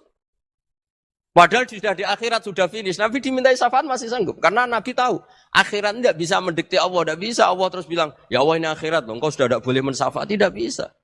Allah tidak bisa diganggu akhirat. Allah tidak boleh dibatalkan rahmannya oleh akhirat. Allah tetap rahman rahim abadal abad. Dan Nabi tahu itu.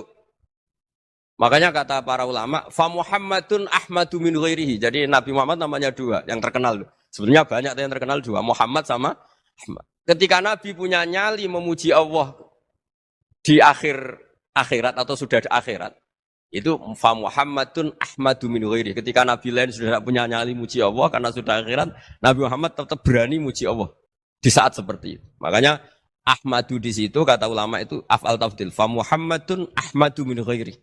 Kanjeng Nabi lebih memuji Allah di saat yang Nabi lain sudah tidak punya nyali untuk muji Allah di saat itu. Makanya kata Nabi fa akhiru lahu sajidan wa ahmadhu bimahamida allamaniha rabbi. Akhirnya setelah lama gitu terus Allah ngendikan ya Muhammad irfa' ra'sak wasal tu'tah wasfa' tusyaffa. Sudah Muhammad angkat kepala kamu minta apa saya turutin dan kalau kamu ingin mensyafaati umatmu saya beri hak apa? Syafaat. Nah, semoga semangat itu juga menjadikan kita munajat bahwa rahmat Allah tidak terbatas, harapan juga tidak terbatas. Mungkin yang sedang nakal ya kita katakan sedang. Jangan terus kamu pastikan, wah ini mesti su'ul khotimah, mesti tidak orang baik. Tidak, agama ini limangkan air juwa wal yaumal akhir. Selalu bagi yang punya harapan. Ya, mungkin dapat barokah semua. Mantu dengan kata, wassalamualaikum warahmatullahi wabarakatuh. Dalam konteks Indonesia, muhasabah itu sudah jadi perilaku ya. Karena dulu orang tua saya, guru-guru saya kalau ngandani itu, bayangkan kalau kamu jadi dia. Jadi misalnya kita mentang-mentang atasan, otoriter sama bawahan. Bayangkan kalau kamu jadi yang bawahan itu kayak apa? Laukun tamakanah, kalau orang Arab bilang, bayangkan kalau kamu di posisi dia. Makanya guyonannya orang-orang Indonesia itu kan orang ngaramkan judi gitu, bareng dikasih tahu. Tapi yang menang anak jenengan, alhamdulillah. Ternyata ngaramkan itu karena ada anaknya. Kalau anaknya yang menang ya seneng. Meskipun itu guyonan, tapi saya punya padanan itu dalam kitab Hikam. Nabi Ibrahim itu Khalilur Rahman, tentu bencinya minta ampun sama yang namanya maksiat. Suatu saat beliau diterbangkan di alam malakut. Itu kalau di Hikam saya halaman 15 juga. Saya masih ingat betul. Mungkin kalau Anda beda halaman karena beda cetakan atau nggak punya kitabnya. Atau punya tapi tidak bisa baca. Nah itu jadi berbagai kemungkinan. Atau punya tidak bisa baca tapi dianggap jimat. Atau digo pencitraan. Banyak itu kaji-kaji tidak bisa baca kitab tapi di ruang tamunya kitabnya besar-besar. Pencitraan itu. Tapi ya bagus lah, nggak apa-apa untuk syiar. Setelah diterbangkan di alam malakut, diperlihatkan sama Allah. Ada orang pezina, ada orang syaribul khomri, ada orang mabuk, ada orang macam-macam. Allah tanya sama Nabi Ibrahim, bagaimana pendapat kamu Ibrahim tentang mereka yang maksiat? Kata Nabi Ibrahim, ya Allah habisi saja mereka. Mereka hidup di bumi engkau, makan rezeki engkau, kemudian mereka tidak taat sama engkau.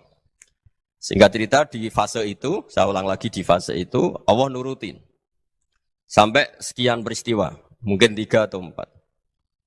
Sudah, setelah sekian tahun Nabi Ibrahim lupa peristiwa itu, kemudian beliau diminta menyembelih anaknya. Ini versi kitab Hikam. Memang versinya banyak tentang kenapa Nabi Ibrahim disuruh menyembelih anaknya. Ketika mau menyembelih anaknya, Nabi Ibrahim ragu. Huwa samratu fuadi. Anak saya ini buah hati saya, kenapa engkau suruh menyembelih? Terus kata Allah, apa kamu tidak ingat ketika kamu saya angkat di alam malakut, kemudian kamu usul bunuh-bunuh, saya ada mempertimbangkan usul Anda, tapi kenapa sekarang saya merintahkan kamu mikir gitu. Terus, ya karena ini anak saya ya Allah. Terus kata Allah, rumang samu wong sumpukon mateni gak gawean kau sing gawe kowe enak wae usul mateni. Jadi sebenarnya saya yang bikin kemudian Anda enak aja usul membunuh. Semenjak itu Nabi Ibrahim itu di eranya itu asfaqun nas, orang paling sayang sama manusia. Karena kadang kita keras itu ya kebetulan tuh udah anak kita, ada keluarga kita. Cara orang Jawa itu kan gitu ya. Kalau ada perempuan terus macak yang macam-macam pakai sepeda motor cowok terus wah itu luput suwo, semoga-moga gini. Tapi setelah dikasih tahu, niku ponakane jenengan, semoga-moga selamat. Jadi jangan-jangan kemarin ahli ma'asi itu kebetulan tuh tidak keluarga kita. Kalau keluarga kita yang pernah salah pada kita, semangat kita mintakan maaf. Jangan-jangan kita didikte hukum sosial gitu. Jadi orang yang salah, kebetulan tuh orang yang menservis kita. Atau keluarga kita, atau orang dekat kita. Jangan-jangan semangat kita mintakan ampun. Jadi kalau sama orang lain, kebetulan musuh kita semangatnya minta itu kena adab. Nah ini yang nggak boleh dalam Islam. Islam mengajarkan niru Rasulullah SAW, Nabi itu rahmatal lil alamin. Bahkan kemarin saya ngaji virtual sama beberapa habaib, ada Habib Ali Al-Jufri dari Mesir, ada Habib Alwi dari Kuitang, ada Habib Nabil Al-Musawa. Dari sekian habaib itu saya masih ingat diantaranya yang didawuhkan rahmatan lil alamin itu ketika Nabi adahu kaumuh, disakiti oleh kaumnya, dan itu mereka masih kafir semua. Itu mereka dapat doanya Nabi Allah mahdi qaumi fa innahum la ya'lamun. Kayak apa baiknya Nabi, orang yang menyakiti, yang melukai, tapi Nabi masih berdoa mahdi qaumi fa innahum la ya'lamun. Sayyidina Umar dapat doanya Nabi itu yakhina kana kafiran, ketika masih kafir didoakan. Allahumma a'izzal Islam bi Umar. Itu ketika masih kafir. Itu pelajaran bagi kita bahwa yang sedang tidak cocok pun itu berdapat doa kita. Ya doa supaya kondisi kita baik, hari tambah baik. Karena agama ini, saya berkali-kali bilang, limangka nayarjuwa hawal yawmal akhir. Agama ini diperuntukkan bagi yang selalu punya harapan pada Allah Subhanahu wa Ta'ala. Saya cerita muhasabah ini tentang hubungan kita dengan Allah.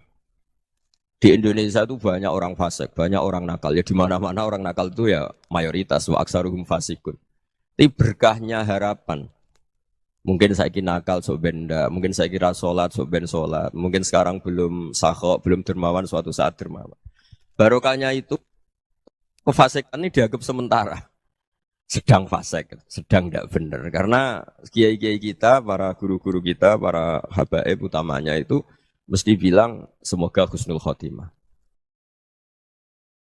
Nah, engkang menginspirasi perilaku ulama di Indonesia khususnya itu adalah tulisan-tulisan utawi madhab-madhab, utawi pilihan-pilihan maslak, torekoh, ingkang dipegang kalian Abdul Hasan sinten Asadi. Jadi ini nggih nguntung noti yang Jepon. Madhab ini ora unik. Terus Di antara yang diceritakan Syekhul Hasan Asadili, nate suatu saat ada seorang wali, di mana-mana wali itu nggih selerane namung kepengin parak pangeran, mboten kepengin dosa. Singkat cerita si wali ini berdoa di multazam, tempat paling mustajab, ya Allah, takdirkan saya supaya saya tidak pernah dosa lagi. Jadi ndonga supaya ora iso dosa meneh. Iku jawabe pangeran, fa aina ad'u ghufrani. Wong iku nek ora dosa iku sifat ghafur ku ora nganggur. Kok Allah niku wis kadung di sifat ghafur zat sing akeh napa? Ngapurane. Dadi umpama donya iku ora ana dosa, iku sifat ghafurku terus piye? Dan niku sing dadekno tiyang boten terus seneng dosa niku boten, tapi seneng arep-arep rahmati Allah Subhanahu wa taala meskipun keadaannya nate napa? Dosa. Kemudian itu jadi madhab yang membedakan ahli sunnah dan tidak ahli sunnah. Kamane jadi gerakan ekstrim. Ini ku ahli sunnah ciri khasnya niku mbok wong tahu dosa kaya apa tetap dianggap Islam. Ada kelompok ekstrim khawarij sing darani wong nak dosa niku berarti wis napa ka? Jadi itu efeknya luar biasa dari madhab-madhab itu. Lalu kenapa madhab Abul Hasan Asadili yang kita pilih? Karena kalau orang Islam kamu kafirkan, niku mboten ketemu, cara akal niku mboten ketemu. Nggih cara berpikir kita, masyhur Abul Hasan Asadili ngendikan, wong iku nak kafir mulai cilik nganti 70 tahun. Kalau baleni malih tiang kafir cilik ngantos 70 tahun. Itu kan menjadi mukmin itu hanya dengan melafadzkan apa? Syahadat la ilaha illallah Muhammadur Rasulullah. Niku hadhil kalimah satu ini. Kalimah syahadah niku. Niku saged ngilangi kekafiran 70 tahun. Artinya kalimat ini adalah kalimatun dakhala fihal kafiru al-islam atau kalimatun sara bihal kafiru musliman. Ini ngaji rileks, ini tanamkan di hati.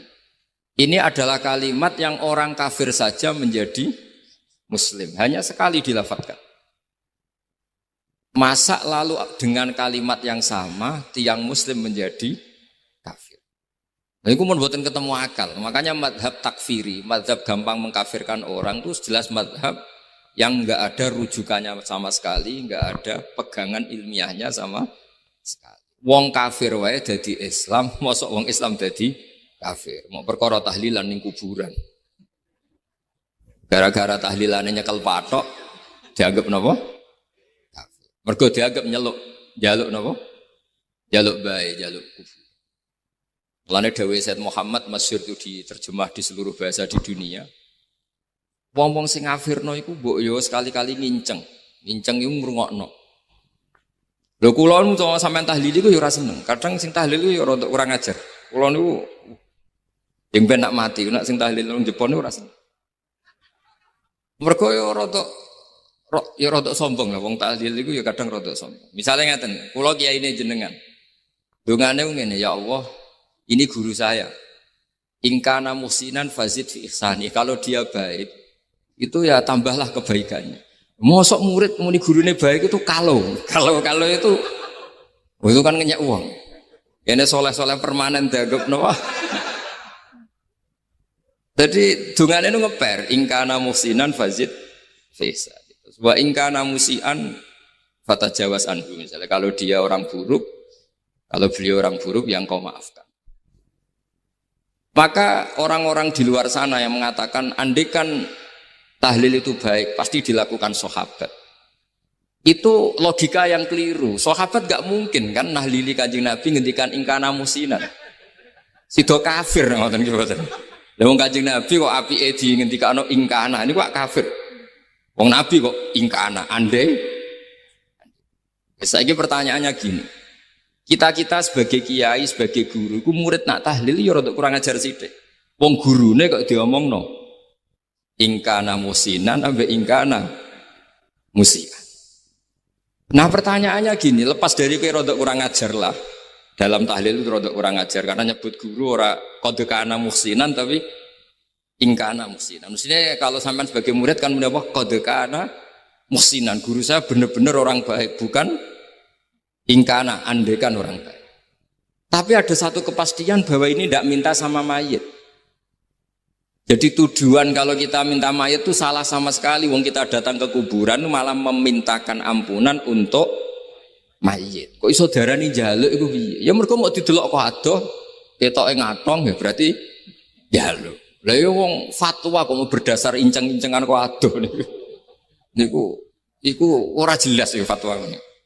Paham gitu. Terus jenengan kudu yakin, enul yakin bahwa mazhab kita itu yang benar bahwa tahlilan di kuburan tidak kafir karena tidak minta ke mayit malah memintakan untuk mayit atau memintakan ampunan untuk mayit. Cuma redaksi sing rondok-rondok ngoten niku dikurangi lah. Nah kangge guru niku nggih. Nggih dikurangi lah, dikurangi. Ya Allah, jenengan Maha Pengampun, kula suwun guru kula jenengan ampuni. Jadi ampun ngangge donga sing teng salat mayit. Nah salat mayit itu kan memang ada sanatnya, memang semua bentuknya seperti itu. Tapi nek ning kuburan kalau betul nanti itu ngotong Mbah Mun ngoten, ya Allah ini guru saya, engkau anugerahkan beberapa ilmu, beberapa amal yang manfaat untuk orang banyak. Kula suwun jenengan tampi, jenengan zat sing Maha Pengampun, jenengan ampuni. Dan buatan ngangge ingkana ini, tangan muga aku jadi kiai ini tersinggung. Murid orang ajar, masuk darani gurune apik iku andekan. Ya tapi berhubung ra paham ya alhamdulillah ya tahlil yang wali songo ya buanter-banter nganggo mik. Lah sing kene paham ya rada risi piye. Wali songo darani ingkana iku piye wah. Dadi niku mareni mulane kula suwun nak tahlil nyewa kiai sing alim lah ben rada bener, rada bener. Tapi ampun nyewa kula mboten purun. Kula nu gak ada pondok dadi mboten saya masyhur susah diundang orang kecuali yang ada hubungan guru, hubungan sarang. Karena beliau lama sekali ngajar di MGS, beliau Gus Maksum itu lama ngajar di MGS. Jadi saya itu hanya datang di orang-orang yang pernah khidmah di sarang, terus yang pernah keluarga sepuh. Saya datang ke Jakarta ke Pak Quraisy Shihab itu ya karena Pak Quraisy itu lama sekali bikin diskusi-diskusi tafsir. Akhirnya saya termasuk pengajar di pondok beliau. Jadi faktornya ya hanya karena itu. Bukan yang lain. Terus kula suwun nggih, jenengan kedah yakin kalau faham takfiri yang memudahkan mengkafirkan orang lain itu faham yang salah. Karena itu bahaya. Terus bahaya kedua secara fikih. Secara fikih itu nanti repot. Kalau nanti di salah satu seminar itu sudah mau zuhur. Ketemu satu narasumber yang gampang mengkafirkan orang. Itu separuh masjid, kebetulan mereka banyak yang bisa ngaji itu terus gak sholat zuhur. Gak sholat duhur. Tanya sama mereka, lu kok gak sholat duhur ini sudah masuk waktu? Kan sholat hanya wajib untuk orang muslim, kita akan kafir. Ya karena dikafirkan tadi kan, kalau bid'ah akan dikafirkan. Akhirnya gak kafir, sholat. Jadi kata kitab madaih, kitab-kitab ingkang ngelem Rasulullah Shallallahu Alaihi Wasallam. Tapi boten enten sebaik yang kita waris. Kados berjanji tiba simtuduror beberapa kitab memang dados tradisi kabiron angkabirin. Kalau tak bahasa Indonesia sebagai mewakili Mbah Kawula, guru Kawula Ki Abdul Maimun karena niki kathah tamu dari berbagai pulau, kathah santri dari berbagai pulau. Wonten teori umum. Islam itu untuk orang-orang peneliti, tiang-tiang pemikir itu wonten kata-kata laulam yakun maja'a bihi Muhammadun dinan la'akana fi aqlin nasi hasanan. Kalaupun Muhammad tidak memaklumatkan Islam ini sebagai agama, akal itu tetap menerima ini sebagai satu kebaikan yang luar biasa, sesuatu yang sangat rasional, sesuatu yang sangat klimak, muntahal ilmi. Misalnya teori bahwa yang berhak jadi Tuhan itu siapa? Ya yang paling awal, wal awal. Karena tidak mungkin eksistensi Tuhan ini didahului oleh yang selain Tuhan. Sehingga teori bahwa Allah itu qadim, Allah itu awal, dan yang berhak jadi Tuhan itu yang awal. Itu mbok tidak dikatakan sebagai agama. Akal itu muttarrun ila qabulil haq. Kata Imam Syafi'i, li'annal uqula muttarratun ila qabulil haq. Karena akal itu dipaksa untuk menerima kebenaran. Sehingga ketika Islam diuji oleh komunitas yang lain, Nabi dengan rileksnya ngendikan qul ja'al haqqu wa ma yubdi'ul batilu wa ma yu'id. Hak itu datang dan sesuatu yang batil itu tidak pernah bisa memulai dirinya. Wa ma yubdi'ul batil. Memulai saja tidak bisa.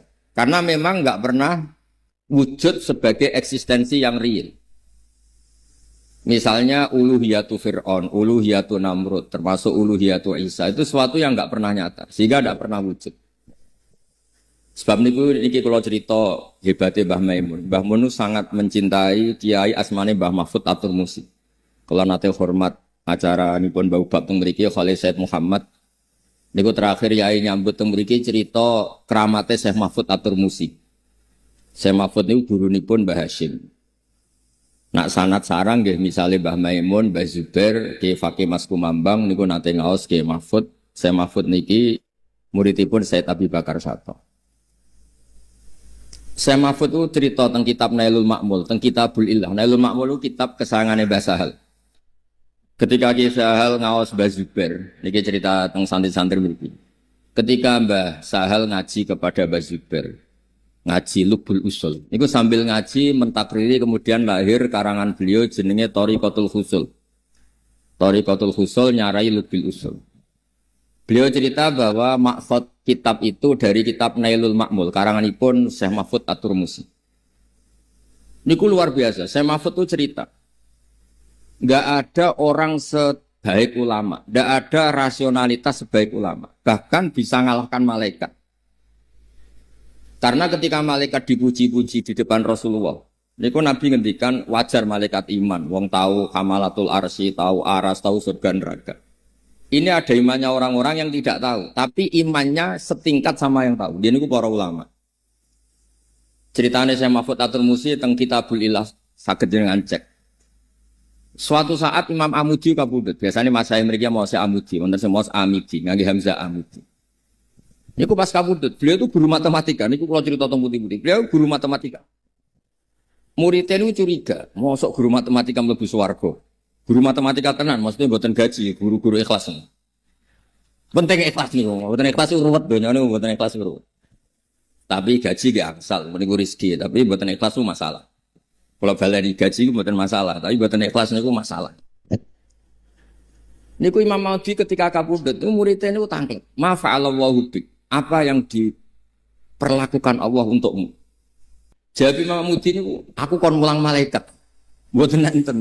Jenengan mlebu swarga mon mikir niku buatan kan mulang malaikat. Terus Allah dawuh teng Imam Maudi, ya Amudi istadilla ala wahdaniyati bi hadrati malaikati. Manjen niku kula apal. Istadilla biwahdiyati fi hadrati malaikat. Coba terangkan dalil bahwa saya ini satu di depan para malaikat itu. Apa jawaban Imam Ma'mudi? Kula apal tenan dawuh beliau. Ya malaikat Allah nisbatus naili wassalasa was satu ila ma nihayatallah. Nisbatul far'i ilal asli. Fatabatal wahid. Semua angka mulai 2, 3, 4 sampai miliar sampai triliun itu nisbatul dzalika ilal wahid nisbatul far'i ilal asli. Mbok angka loro 3 sampai 1 miliar. Itu statusnya tetap al-far'u, tetap cabang. Yang paling pokok adalah 1. Qul huwallahu ahad. Malaikat manduk-manduk. Artinya meskipun kita sebagai manusia itu tidak pernah melihat Allah, tapi kita berkeyakinan Allah itu pasti 1. Karena tidak ada angka kecuali dari mulai angka 1. Makanya beliau ngendikan ya malaikat Allah nisbatus naini wassalasah ila ma la nihayata lahu kabeh ku nisbatul far'i ilal asli. Al aslu huwa napa? Al ahad, angka 1 atau al wahid. Malaikat manduk-manduk. Kata malaikat mandek man kira Allah langsung oleh iman itu koyo malaikat. Dan ini kangkang mbak-mbak sing ngaos teng mriki. Sebab itu semua pondok pasti mengajarkan pertama tauhid wajib akli. Wajib akli itu ma la yutasawwaru fil akli adamuhu. Enggak kebayang secara nalar itu ndak ada. Dan ini yang dimaksud Nabi nafsiri dawi Allah ketika Fathu Mekah qul ja'al haqqu wa ma yubtiul batil wa ma yu'id. Ketika al-haq ini datang. Al-haq itu apa? Ya tadi, enggak mungkin angka 2, angka 3 kamu katakan angka yang pokok. Enggak mungkin orang yang dituhankan misalnya Nabi Isa atau siapa sajalah yang dituhankan. Itu menjadi pokok enggak mungkin. Yang pokok adalah al-awwal. Awal itu siapa? Ya al-ahad tadi al-wahid. Sebab niku ketika Rasulullah SAW ngendikan, siapa wong paling keren? Dijawab malaikat. Ya wajar kono iman mengerti pangeran. Para sahabat ya wajar iman mengerti aku tak didik aku. Tapi tu baliman amanabi walam yaroni. Sing aneh itu ora roh aku tapi iman be. Sebab niku di klasmen kehormatan. Niku mboten enten sing menandingi ahlul ilmi. Syahidallahu annahu la ilaha illa huwa. Karuan Allah tentu nomor 1. Wal malaikatu normal karena malaikat ini penjaga aras, penjaga surga neraka, wajar lah kalau iman. Terus wa ulul ilmi qaimam bil qisti. Dan ulul ilmi orang yang punya ilmu. Karena ketika kita berlogika tauhid kayak tadi. Apa angka paling induk? Ya angka 1. Lan riyen kula ngaos kalian Mbah Maimun ngaos Al-Husnul Hamidah, kitab pelajaran dua aliyah. Niku pengarangnya gambarno sifat 1. Niku ngangge gambar. Gambare sampean cek apik, cek elek, tetap dimulai saking nuktah 1 titik. Kamu gambar apa saja, pasti dimulai dari 1 titik. Karena nggak mungkin gambarmu apik, cek elek, tetap dimulai dari 1 titik. Ini disebut nuktatil wujud. Sehingga sirrinya bismillah itu dimulai dari bismillahirrahmanirrahim titik ibak. Mergo ana nuktatul wujud. Wabi yastamiddu minhu kullu maujud. Dawe Said Abi Bakar Satot kitab Anah wasirul ba niku fi nuqtati. Rahasianya ba itu di titiknya. Karena titik itu pengganti kata ana nuqtatul wujud. Kata Allah saya adalah titik awal wujud. Wa minni yustamaddu minhu kullu maujud. Dan dari saya kewahidan saya yustamaddu atau yastamiddu minhu kullu maujud. Terus niki ngaji di roya. Kamu akan yakin seyakin-yakinnya imanuka la yuzalziluhu az-zalazil. Iman Anda tidak akan terguncang apapun ketika sudah diroyahnya mantap. Yaitu tadi nisbatus naini wassalah sahwal arba'ah ila mara'anihayatalah nisbatul far'i ilal asli. Fasabatal wahidul ahad kata Imam Amudi. Niku Allah senangnya bukan main. Karena tidak gampang mengimankan manusia sebanyak ini. Sing butuh duit, butuh macam-macam, butuh pangkat, butuh macam-macam. Kemudian disuruh iman dengan sesuatu yang gak ketok, jadi ku Allah. Tapi tetap cara iman koyok musyahad.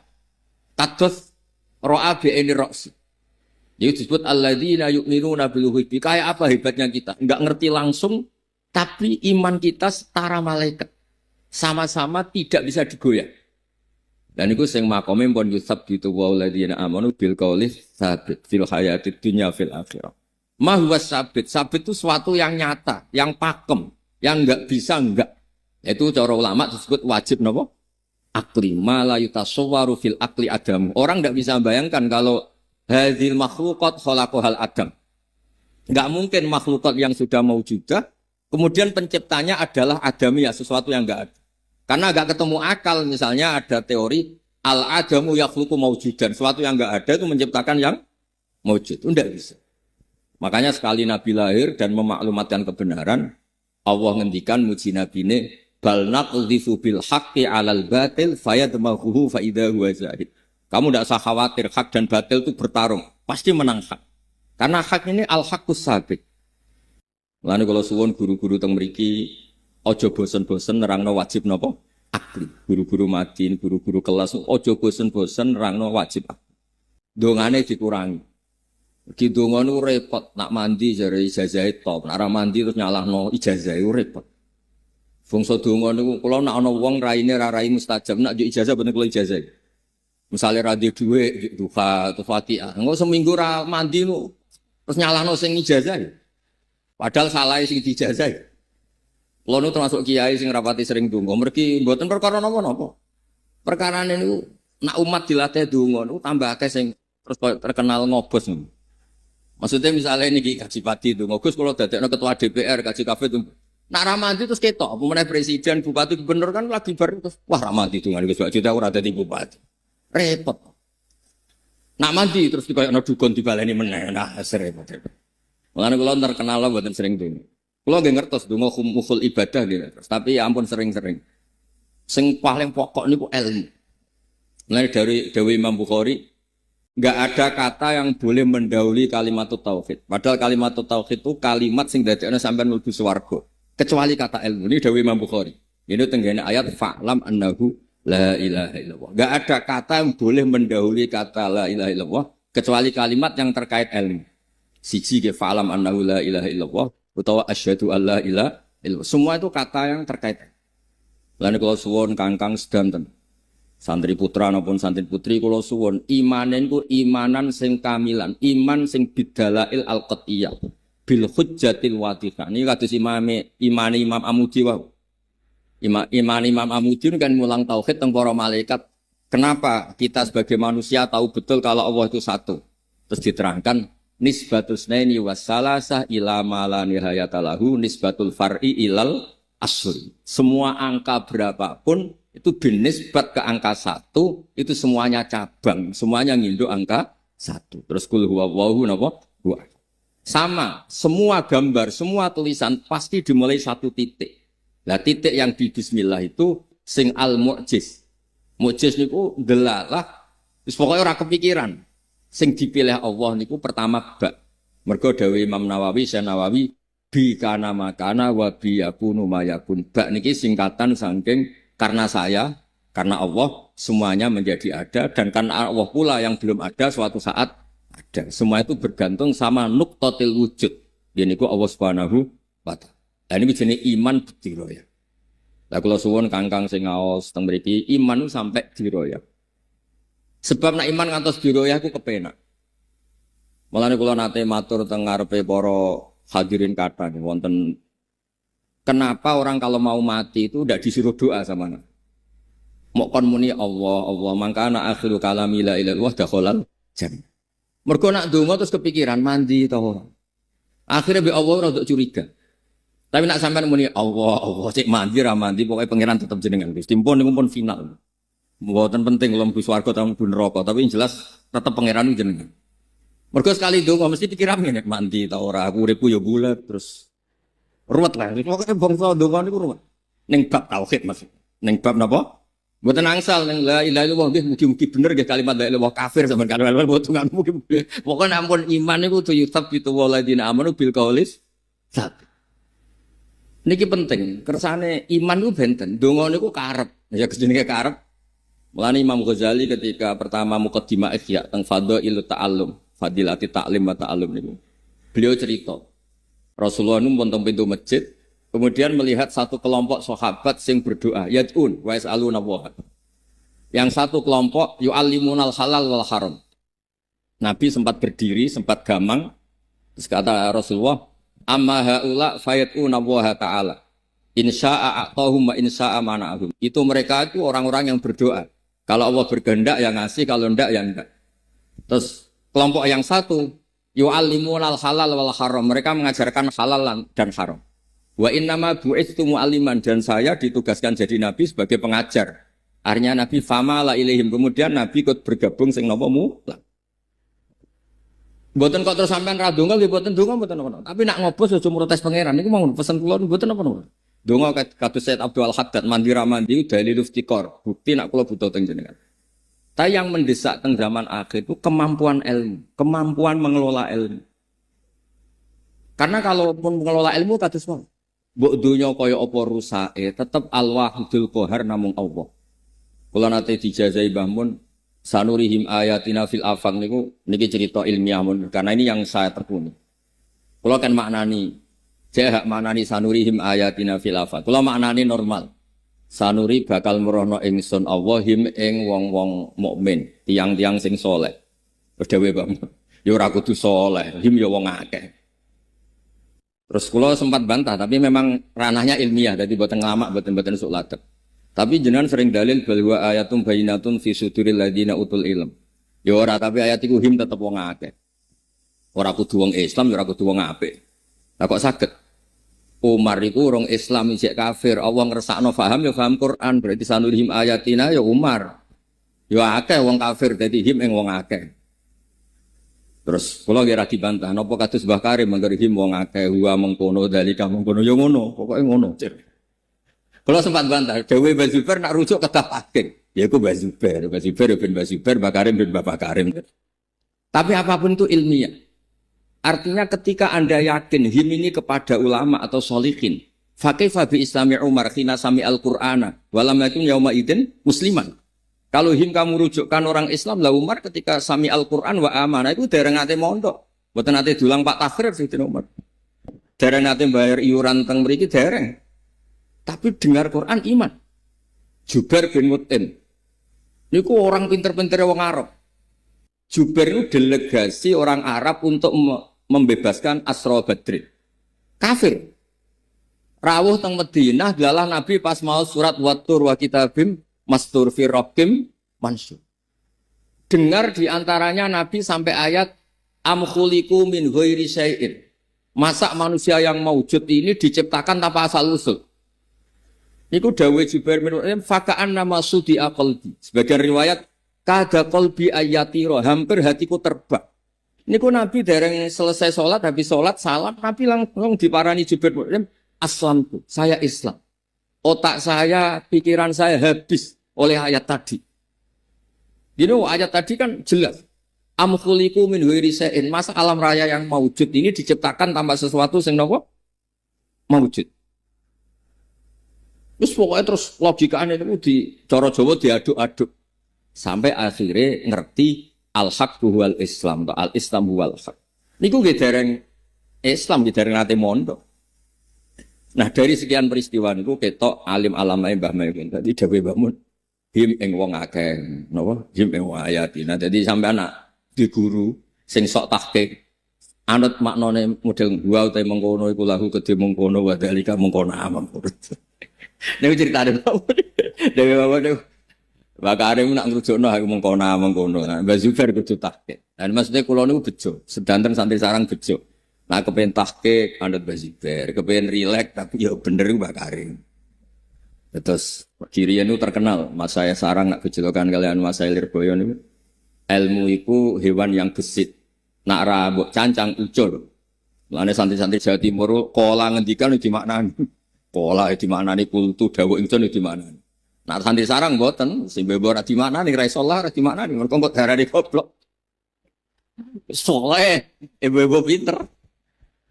Dewe bamune aku getun hak fatwa, santri gara khusuk mesti goblok. Nak beling ku pinter. Terus sing goblok lah ibu-ibu beling ben darani pinter.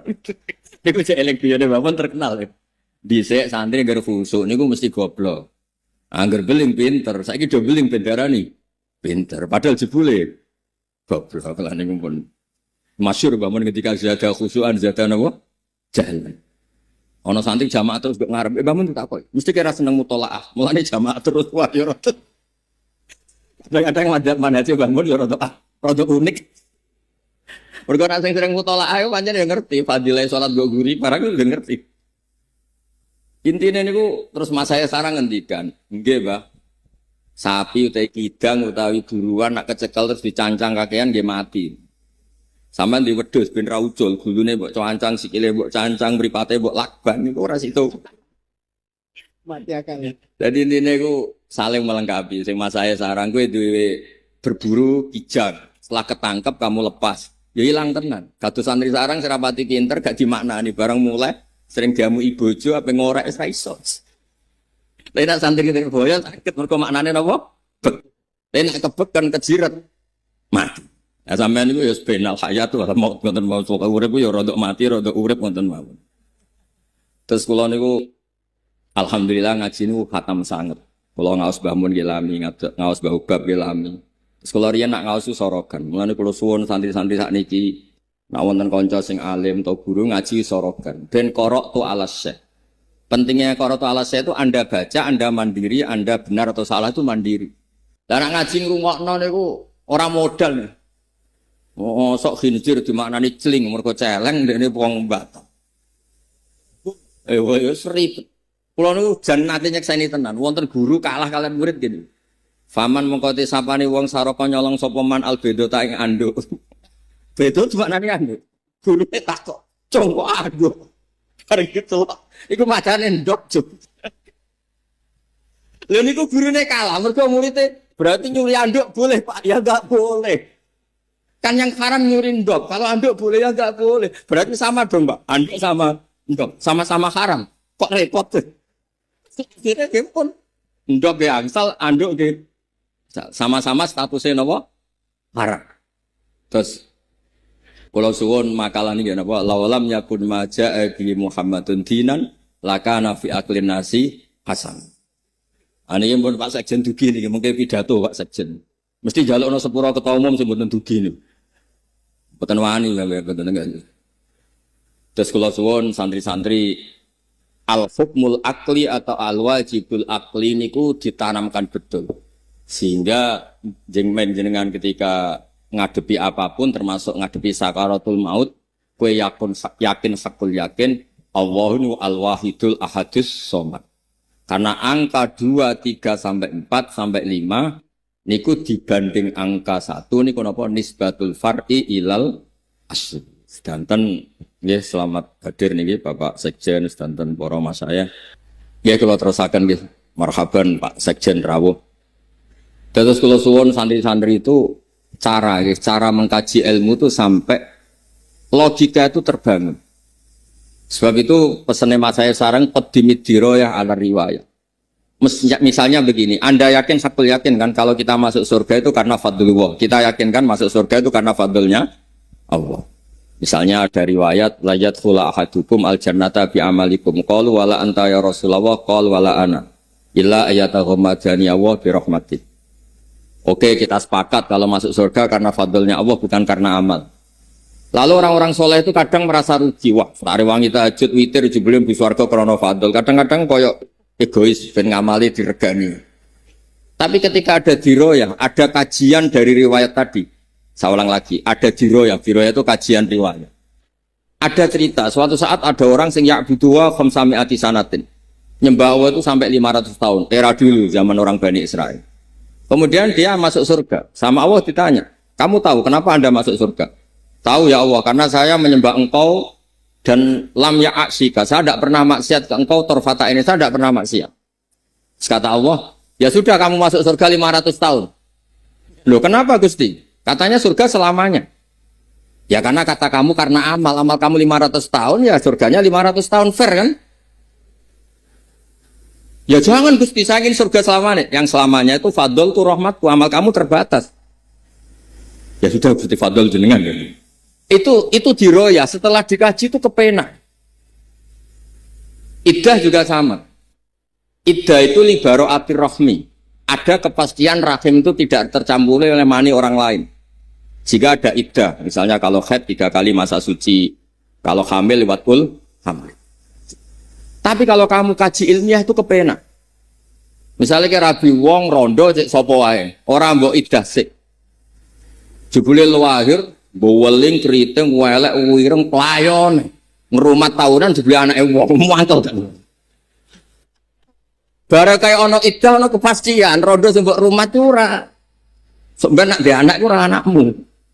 Nah misalnya ra ana iddah. Wes duwe anak raine ra mirip kon mangane wate boweling sekolah ra tau munggah. Ngundang kowe bapak loro yakin loro. Lho baru kayak iddah itu kepenak, dan maksudnya ilmu itu jenis diroyah. Jadi riwayat kita pegang sambil terus ngaji nopo ad-diroyah. Nah tapi nak sampai kurang ngaji ad-diroyah aku repot. Makanya kalau setuju mas saya sarang damel satu konsensus fatwa nopo qadimid diroyah alar riwayah. Jadi kados wau kenapa akhir hayat itu justru mbek Nabi mboten disuruh doa, kan muni Allah. Mergi nak sampean donga mesti terbersit mandi ta ora. Engko terus piye? Tapi nak muni Allahu Rabbi au Rabbi, ndak ada kekuatan apapun yang bisa membatalkan status hukum Allahu Rabbi. Karena ini wal baqiyatus sholihat kalimatu haqqin 'alaiha nahya wa 'alaiha Namun ini kalimat hak, nggak ada malaikat yang bisa membatalkan Allahu Rabbi. Semuanya pasti tunduk sama Allahu Rabbi. Nah itu jenenge diroya. Nah kenapa tidak la ilaha illallah padahal riwayatnya mangkana akhiru kalamihi la ilaha dakhalal jannah. Kenapa kiai jawab hanya melatih Allah Allah. Kula nate tanglet kalian kiai alim. Jawabe unik. Mergo iku hak wong nek ape mati iku ora mesti tok.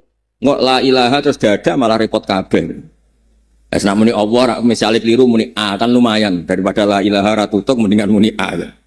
Apapun itu jenenge diroya. Makanya terus kiai Jawa modifikasi nak ra kuat la ilaha illallah namung napa Allah Allah Allah. Karena ini mboten enten resiko la ilaha terus napa mati. Apapun itu pentinglah diroya nih karena setelah diroya ini sesuatu terus logis. Dan agama ini di kaum ya'qilun di kaum yatafak. Sehingga Nabi ngendikan kul ja'al haqqu wa ma yubdi'ul batilu wa ma yu'id. Jadi ketika hak itu datang, maka sebetulnya barang batil itu tidak pernah memulai dirinya. Tidak pernah ada cerita kalau angka 2 itu mendahului angka 1. Tidak pernah ada cerita kalau angka 3 mendahului angka 1. Begitupun Allah itu al-wahid. Pasti angka ini al-wahid adalah al-qadim. Pasti al-awwal. Pasti yang kalau suwun imane jenengan sebagai ahlul ilmi iman sing bil ilmi sehingga melebet teng ayat syahidallahu annahu la ilaha illa huwa wal malaikatu wal ilmi qaiman bil qist. Nggih ngoten mawon. Assalamualaikum warahmatullahi wabarakatuh.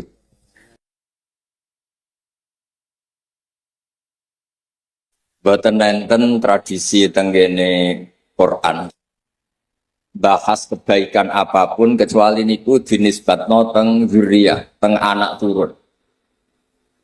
Terus riyen ada ulama umur-umur kula, umur-umur Mas Zainul, Pak Kaji Kapit sedanten niku dianggap umur pun bar. Sing ditingali niku anak.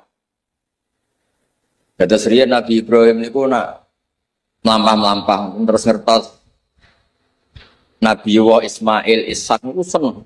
Saking senengnya ngendikan alhamdulillah alladzi wahabali alal kibari Ismail wa Ishak. Matur nuwun Gusti, kula wis sepuh gak ada anak. Ini ku asmane Ismail kalian Ishak.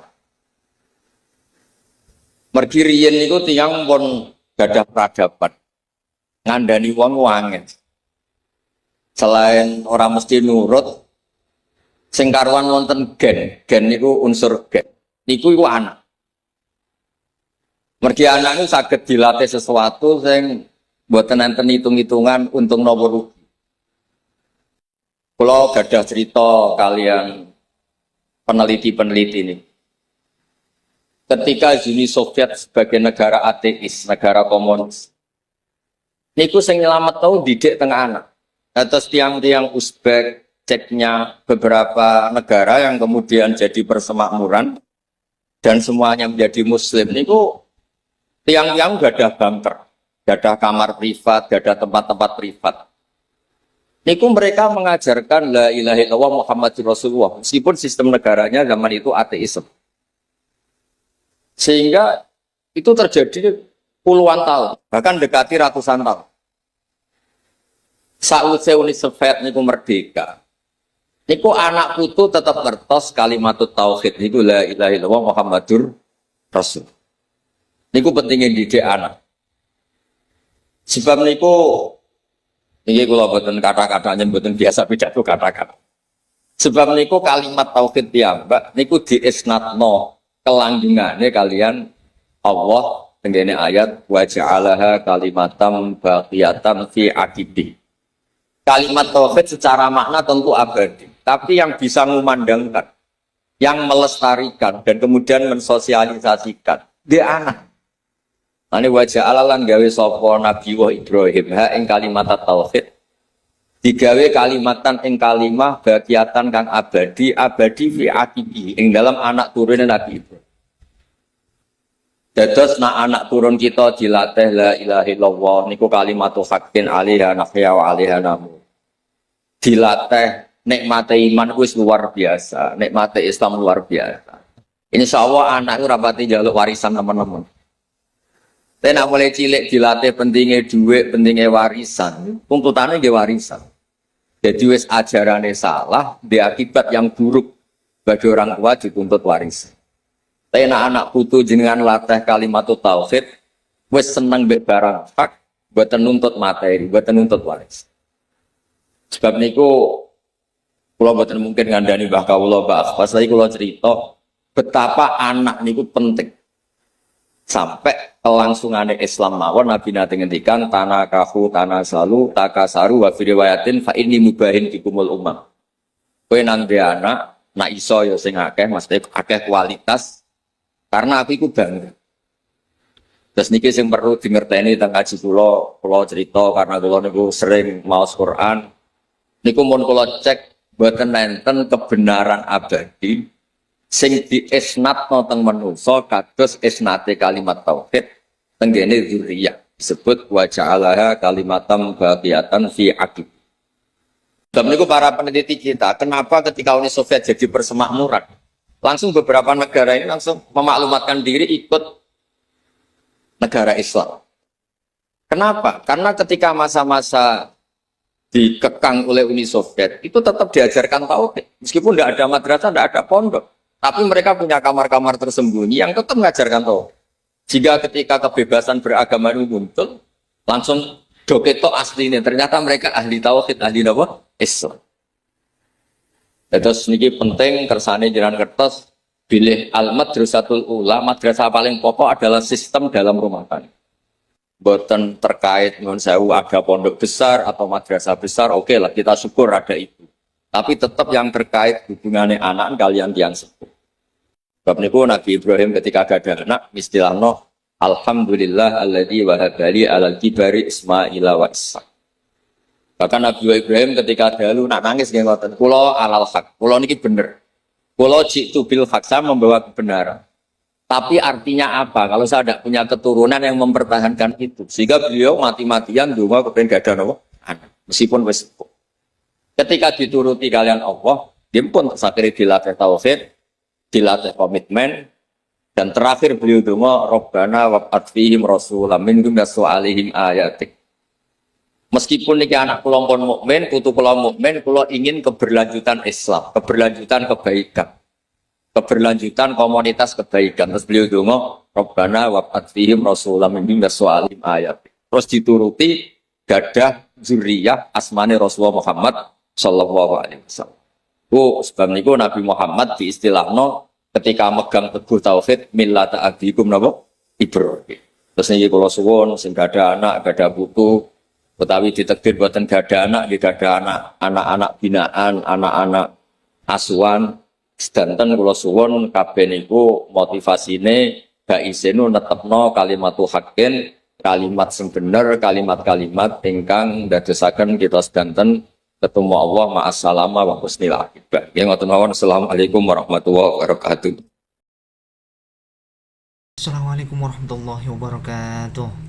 Syukur Alhamdulillah kita dapat berjumpa lagi di channel ini. Salawat serta salam semoga tetap tercurahkan pada junjungan kita baginda Nabi Muhammad sallallahu alaihi wasallam. Allahumma sholli ala sayyidina Muhammad wa ala ali sayyidina Muhammad.